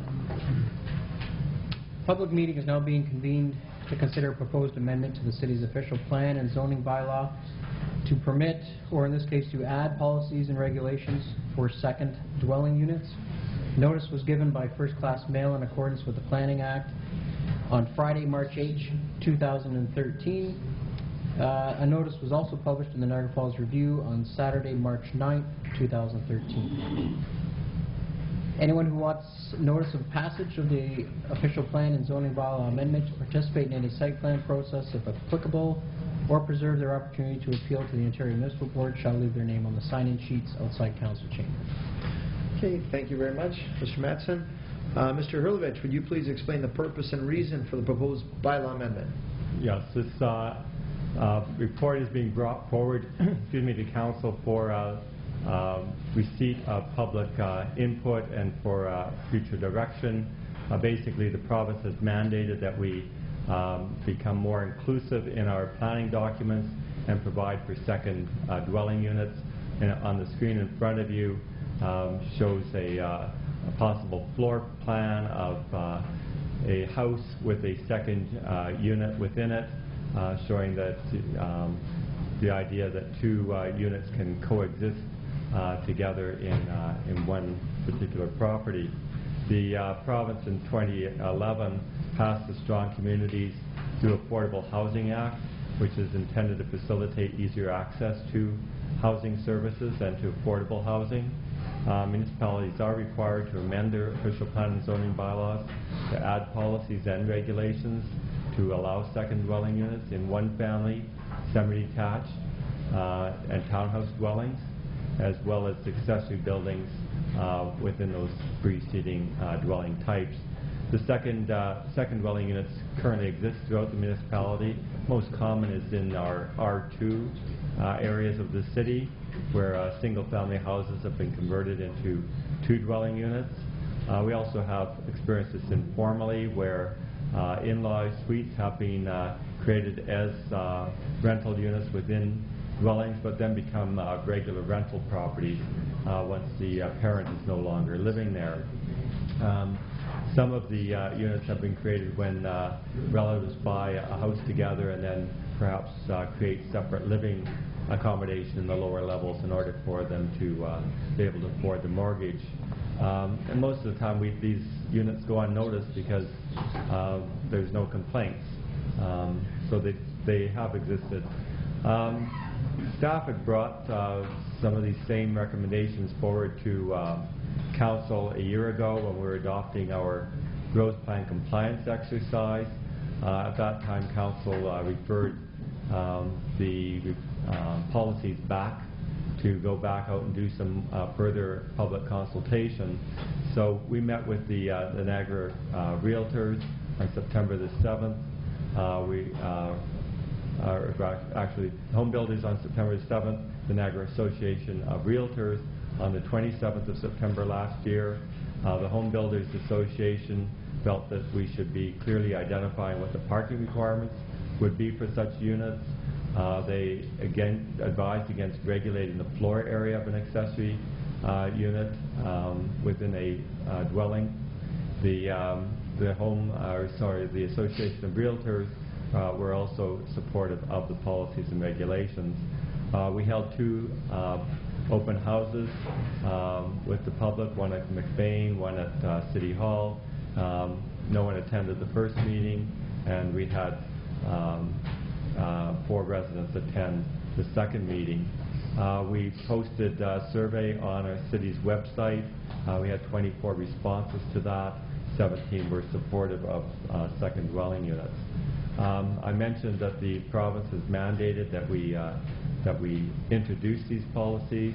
They believe it will contribute to the mix of housing types and range of housing options available. It would help us achieve our density target of 50 people and jobs per hectare.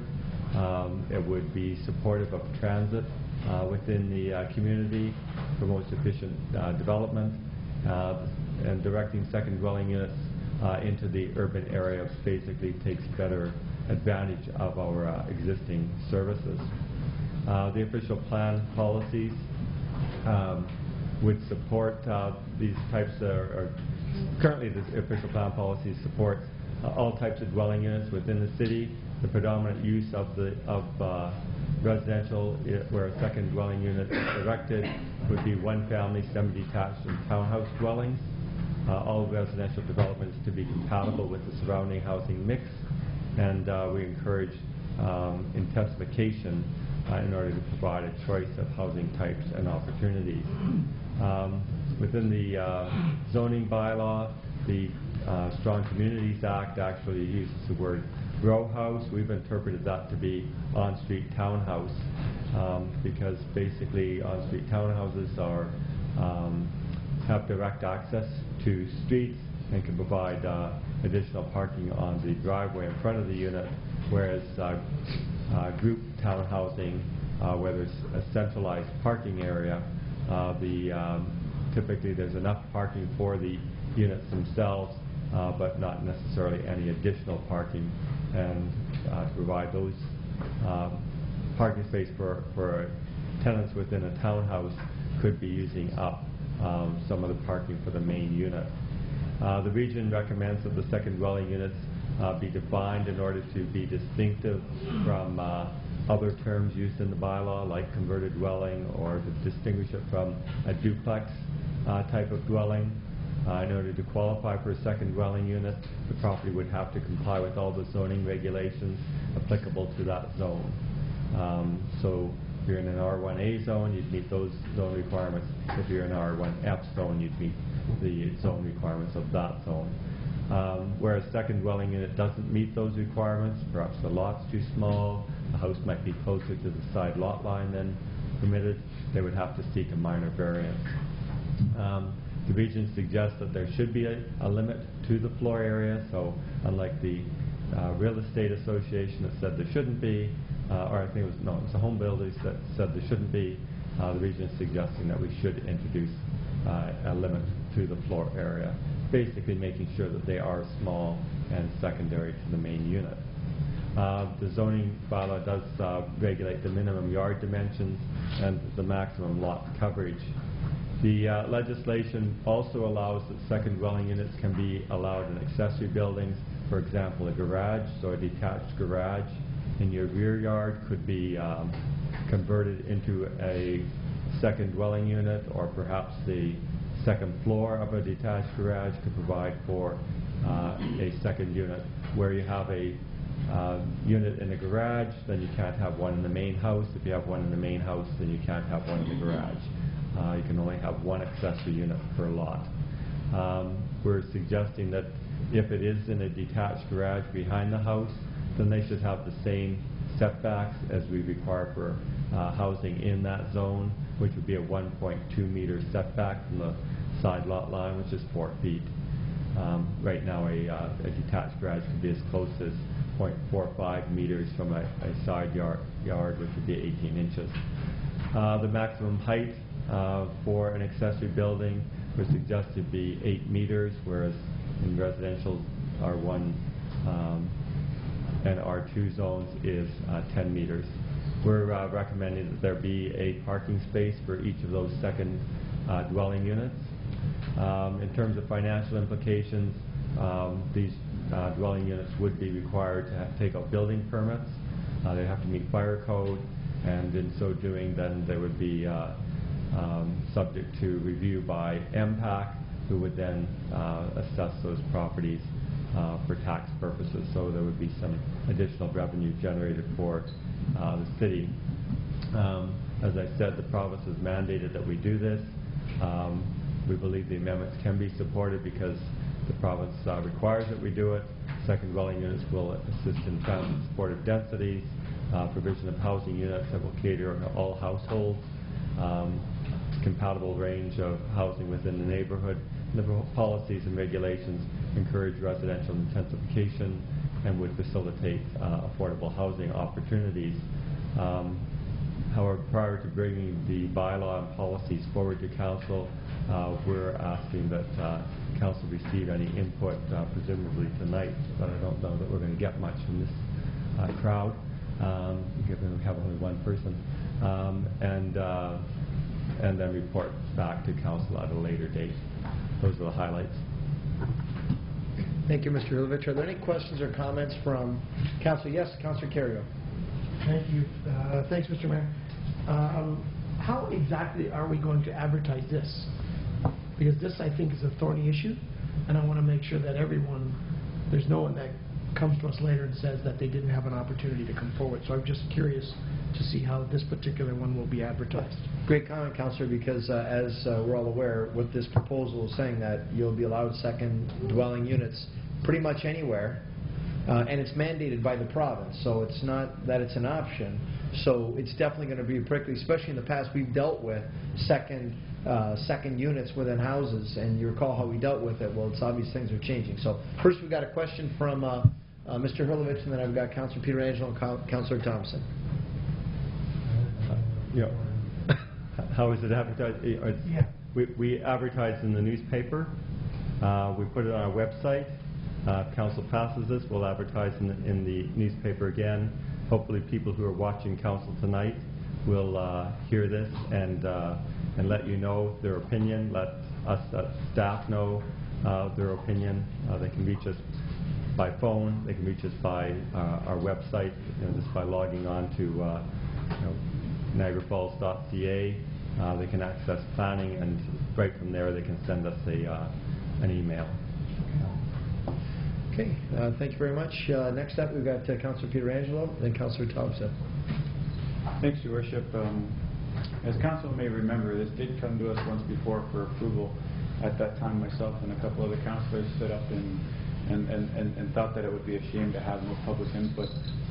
Reading the report, it's quite clear that people are not going to be engaged until it actually happens next to them. So, I mean, I can already see what's going to happen, Your Worship. If we approve this change to our zoning bylaw, people are going to come down and they're going to get approval to have a second dwelling unit.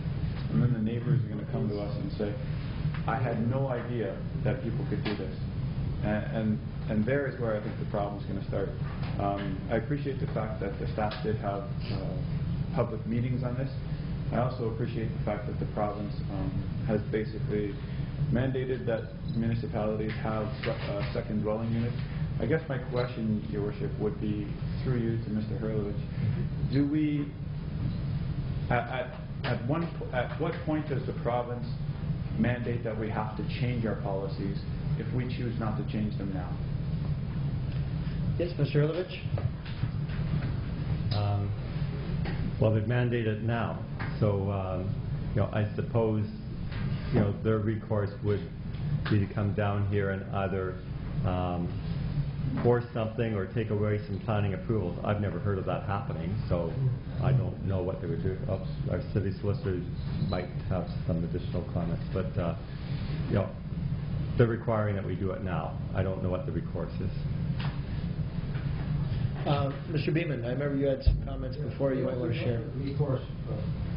The ultimate recourse for a province, if it doesn't like the way municipalities using its powers under the Planning Act, is to just simply repeal them. The way the Planning Act works, the powers to control zoning and so on are actually in the first instance assigned to the Minister of Municipal Affairs. He can if he so feels inclined, can withdraw those powers from the municipality. It has happened in the past in some, not too many major municipalities, been threatened to a couple of others, but it said that's what the ultimate sanction is if the city declines to enact these sort of policies. Councillor? Yeah. Okay, so we basically have no choice then. We have to accept these. I guess my second question would be, and I understand that Mr. Hurlovich in his presentation talked about accessory structures. Does accessory structures include sheds as well? By the definition of our bylaw, it does include sheds. However, there would be a minimum floor area under the building code, so likely a shed wouldn't be likely for an accessory apartment. And I understand. Minimum area is 645 square feet? I don't have that figure, but since you sound so precise, I'm going to assume that's correct. Okay. Oh, it's from another municipality. Yeah, it's from St. Catharines. My question, Your Worship, is with the City of Niagara Falls, if we're, I guess, accepting the mandate from the province to include secondary dwelling units, do we have to accept garages and sheds as secondary dwelling units, or can we mandate that it only be in a house? Do we have the power? Well, the province says you should include those, or you shall include those. So basically they're saying we must. So, I suppose, I don't know, go halfway, go all the way, I don't know what, again, it's going to come down to the province. Someone still wants to say something? Just one point, Councillor Pietrangelo, maybe of some assistance. I raised this at staff. One of the things I understand is that the separation distances would still be the same as if it was in a dwelling unit. Yes. So you're not going to have a situation under the standards that Mr. Hurlovich is proposing, where you've got a garage right up against the property line, and you're going to put a unit in there. A garage with a unit in it would have to be the same distance from the property line as a house. Yeah, there is a difference though, Mr. Beeman, in the sense that if you approve accessory structures like garages and large sheds, then you actually have 2 homes on one piece of property, as opposed to 2 dwelling units inside one property. There's a big difference in my opinion. So I guess my question would be, did the province mandate that we should or we shall? There's a difference in my opinion. I don't have the legislation with me, but I'm going to say shall. You going to hang your hat on that? I'd like to know, Yeah. Your Worship. To me, it's important. I mean, if they said shall, then we don't have a choice. Well, for tonight's purpose, we're not actually doing, council's not being asked to do anything. Right. So I'd be happy to report back on the should or shall. That'd be great. All right, thank you. Councillor Thompson. Yeah, this is a really interesting suggestion or mandate by the province. We've been around the table here where in the subdivision from McLeod Road where we had one this last year, very nice, fairly new home that had a second dwelling in there, which people objected to and we turned down.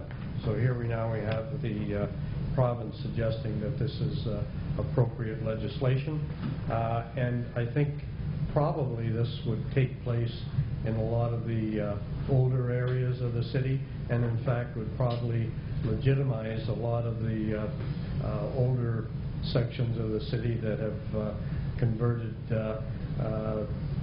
illegally second dwellings and within their existing structure. So I think it's very interesting, and the regulations and rules and requirements, I think, have been really seriously outlined, and a second dwelling in behind, sometimes the garage and the development in behind are the same type of structure in front, and I don't anticipate somebody going in and trying to convert a shed or something that's insignificant. It would certainly have to still meet the building standards and the code as far as construction is concerned. So I think that this has to be very clearly advertised. I like the idea where some of the other municipalities, and the 40% of the other dwelling, that would be the maximum size, and I like the additional parking spot that would be included in our requirements. But St. Catharines and several other municipalities have already provided this legislation and moved ahead with it, and I think if we really have a full detailed report come back, obviously there'll be some input as a result of this discussion. Maybe this is something you could have on one of your Cogeco shows so that the staff could bring all of this information out, and the public could have the opportunity to have another publicity shot at it, because it isn't without controversy, but I think it certainly would solve some housing problems for some of the community in the lower incomes, and also legitimize some of the places that are already converted in the older areas. But I like the parking space, and I like the minimum area, and I think there is, we sit here and listen for the last 20 minutes about the requirements that it takes to proceed with something like this, and I think the safeguards are in there, but the key element is the public awareness and making sure that we've gone through those steps. So unless there's a lot of other comments or suggestions, I would move we move it to the back to staff to consider what some of the other municipalities' requirements have done, and come back with a detailed report with a suitable notification before the next meeting. Okay, the report being moved forward, and staff will bring back at a later date. Moved by Councillor Thompson, second by Councillor Carriot. Any other discussion to the motion? Call the vote. All those in favor? Okay, and that's unanimous. Thank you very much. All right, the Mayor's remarks. Are you timing it, Councillor? Listen, I want to discuss later with you something about a leopard outfit someone had told me about you own. Do you know what I'm talking about? Okay, we'll discuss that after. We got time now. Okay. I would like to see that. Councillor Thompson used to be a bodybuilder, and apparently he used to wear a leopard. Were they underwear or were they leopard bathing suit? What was it, Councillor? It was a bikini. It was a bikini? How, is the zoom good on these cameras? The zoom's good on the cameras? Okay, good. Oh, wait, let me see that. Okay, come here. Oh. I can't believe he's kept the picture all year. I've gone blind. I can't see now. Oh, that is beautiful. That's a city phone.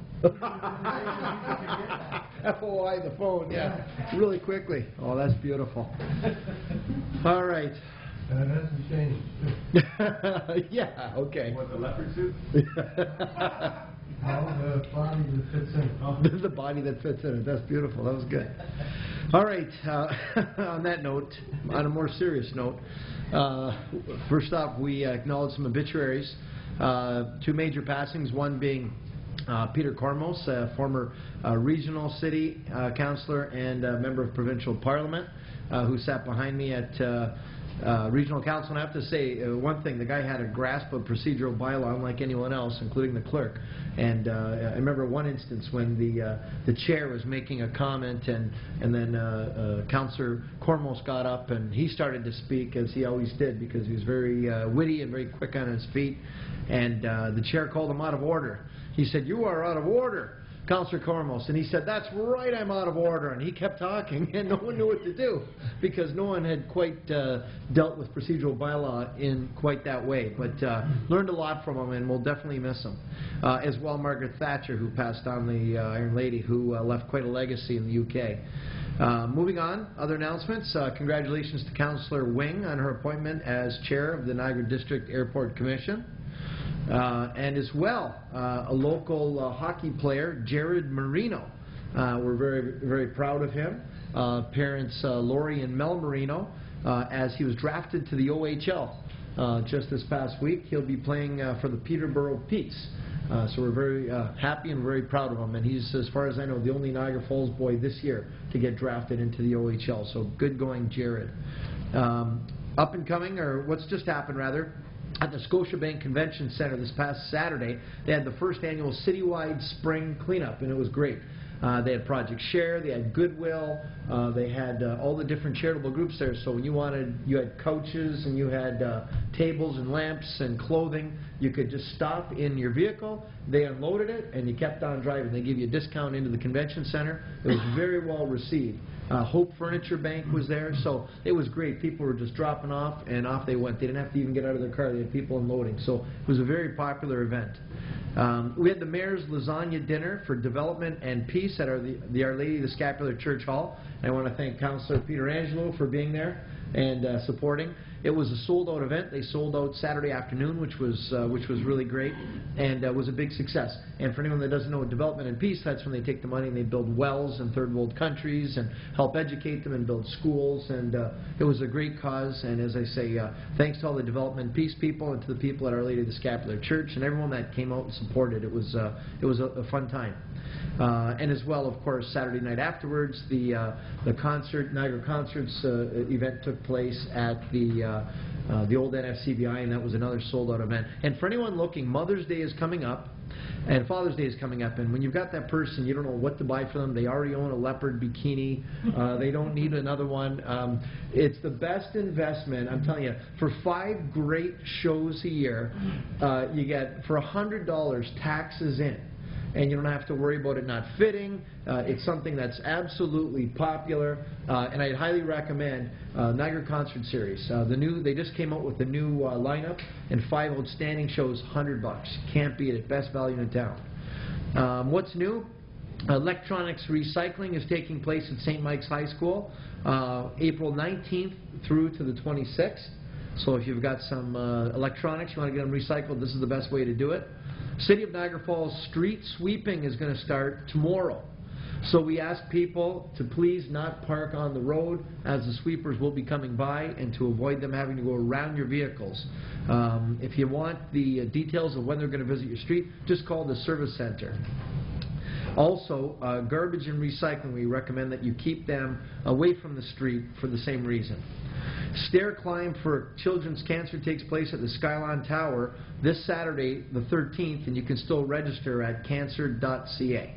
Niagara Falls Community Outreach Spring Fling Fundraiser takes place at Our Lady of the Scapular Church Hall on Saturday, April the 20th. Tickets are $25 each, or you can call the Community Kitchen for tickets and info.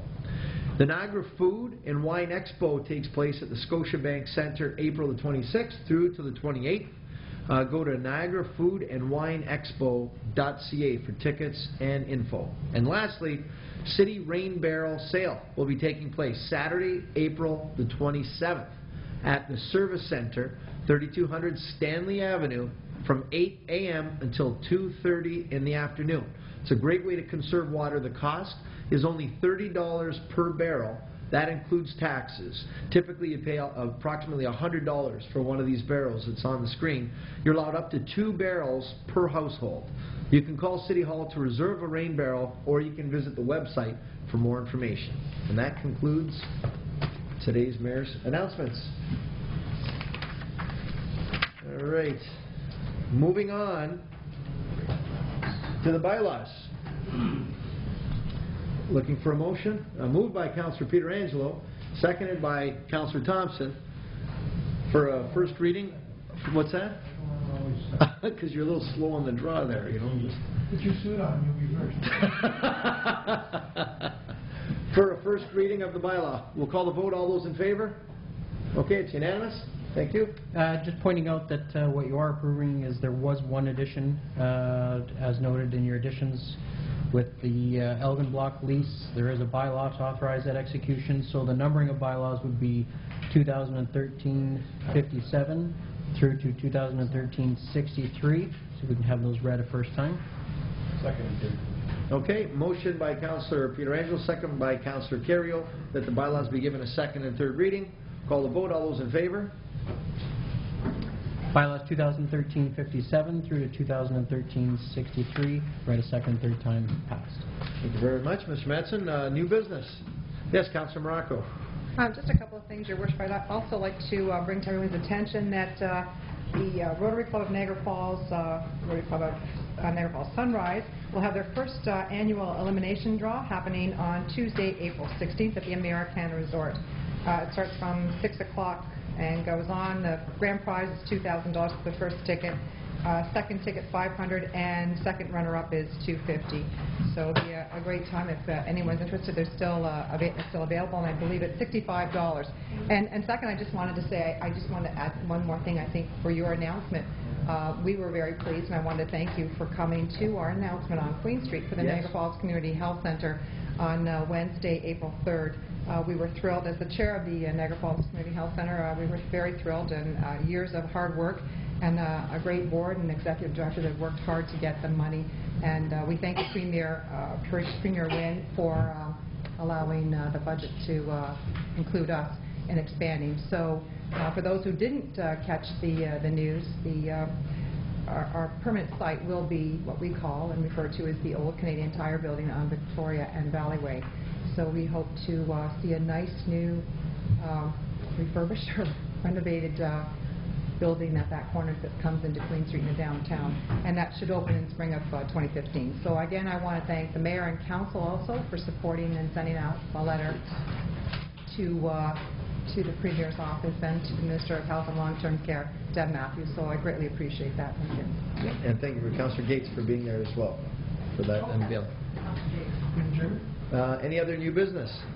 Councillor Thompson. Almost. Yes. I would like to, pardon me? I'd like to find out what the policies are with respect to telephone poles, telephone poles on city property. I had a gentleman call me about a pole that was infringing on his driveway, people coming in and out and knocking the mirrors off. because of the pole, and tried to deal with this through the staff, and finally ended up getting a response from the Bell saying, we don't move these, it's too costly, we're not going to do it. Who has authority on city property with respect to telephone poles, particularly where they're infringing on somebody's driveway? Can somebody respond? Yeah, why don't we ask Mr. Beeman if there's some kind of easement or right-of-way for utilities on private property? This is on city property. On city This is a property. hotly contested issue. If the federal government has, in its infinite wisdom, given the telecoms, of which Bell is one, rights over our roads. This thing is on a road. It's a contest as to whether we can get it moved or not. So I'd have to look into the specifics of the situation, but basically they have a right to have the pole there. Whether they have a right to have it in that exact location might be a subject of debate, but they certainly have a right to have a pole on our road, and there's nothing we can do to resist that. That was tried twice to the Supreme Court of Canada, and the municipalities lost both times. Yeah. I don't have a problem, and I understand that they would have approval to be on city property. I think where there's a complaint from the individual that it is blocking a portion of his driveway and causing him this difficulty, I think the municipality should have the say, and I think Bell should be a little bit more receptive to saying, okay, let's work out a system to move this a short distance out of the driveway. So anyway, this might need a report or something back, but in fact the staff already have all of the information. I think through Jeff Holman's staff, who Salome Tavini, who I might add is an extremely exceptional individual, and some of these people we should be giving special thanks to because we deal with them regularly and they do such a fantastic, efficient job. And then we become frustrated by Bell can't move the pole. So if I could have some kind of a report back. And we look forward to the challenge. Councillor Thompson will try to get the report. Okay. Okay, we'll move that by Councillor Thompson, seconded by Councillor Pietrangelo. All those in favor? Yes, and also she makes mean cookies too, Councillor. I'm not sure if you're aware of that. She makes a mean cookie, Selene. Now, just I had a thought on that pole idea. Maybe if you stood out front there in your leopard bikini and maybe threatened not to leave until they moved the pole, what do you think? Think that might work? No, they'd probably let it stay.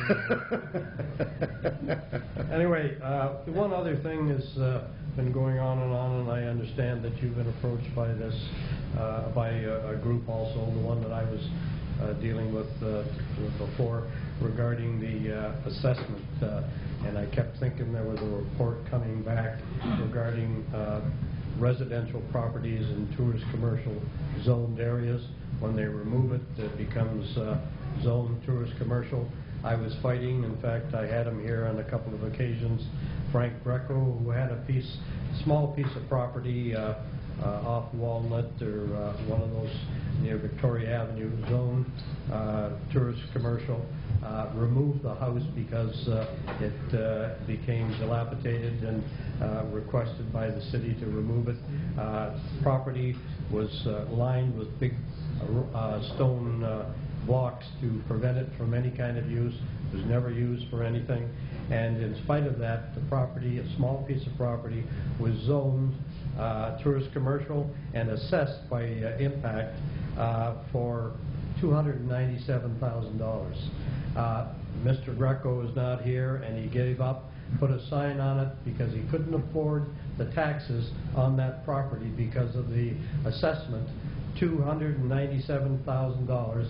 He sold it for $100,000. So that tells you a real story, and I'd like to have that investigated. But the other one that went with that was all of the houses on Stanley, Fallsview Boulevard, in that particular tourist area. There has to be 20 derelict houses there, and all of the people want to remove them and beautify the area. Also at the corner of Main Street and Murray, there are 5 houses there that they want to remove, but they won't do it because of the increase in taxes. So I would like to have the final report come back, and I would like to have all of those houses, pictures taken of them, so that everybody can appreciate what we're talking about and the eyesores that exist in those particular areas. And we utilize that as a resolution from this council to send to the provincial government to show them exactly what we're talking about. I think we have a really legitimate, and even the assessment people agree that the regulation has to be changed. The houses won't be torn down, they're an eyesore, and all we're saying is tear the house down as soon as there's an application for tourist commercial, then that's what it becomes. So I would move that we get those pictures and the report finally back to council to see if we can't deal with this. $297,000 for a residential lot that sold for $100,000. Pretty sad. So the motion for clarity then, Councillor, we got a seconder by Councillor Wing. The motion is to what? Is to have the report come back and so that with pictures, so that we can endorse a resolution to go to the province, to the impact on the province, okay, to realize that we have a serious problem with derelict and in many cases vacant housing that would be removed if they didn't immediately become vacant tourist commercial land. Yeah, agreed. Makes a lot of sense. Okay, we've got a motion by Councillor Thompson, second by Councillor Wing, that we get a staff report back addressing the derelict buildings and some of the areas that are holding back beautification because they don't want their assessments to go up. Yes, Councillor? Just the fact of 13. 13? Yeah. 2013, I'd like to have the report back. She's really pushing it tonight. Okay, we've got the motion. Any other comments? All those in favor? Okay, that's unanimous.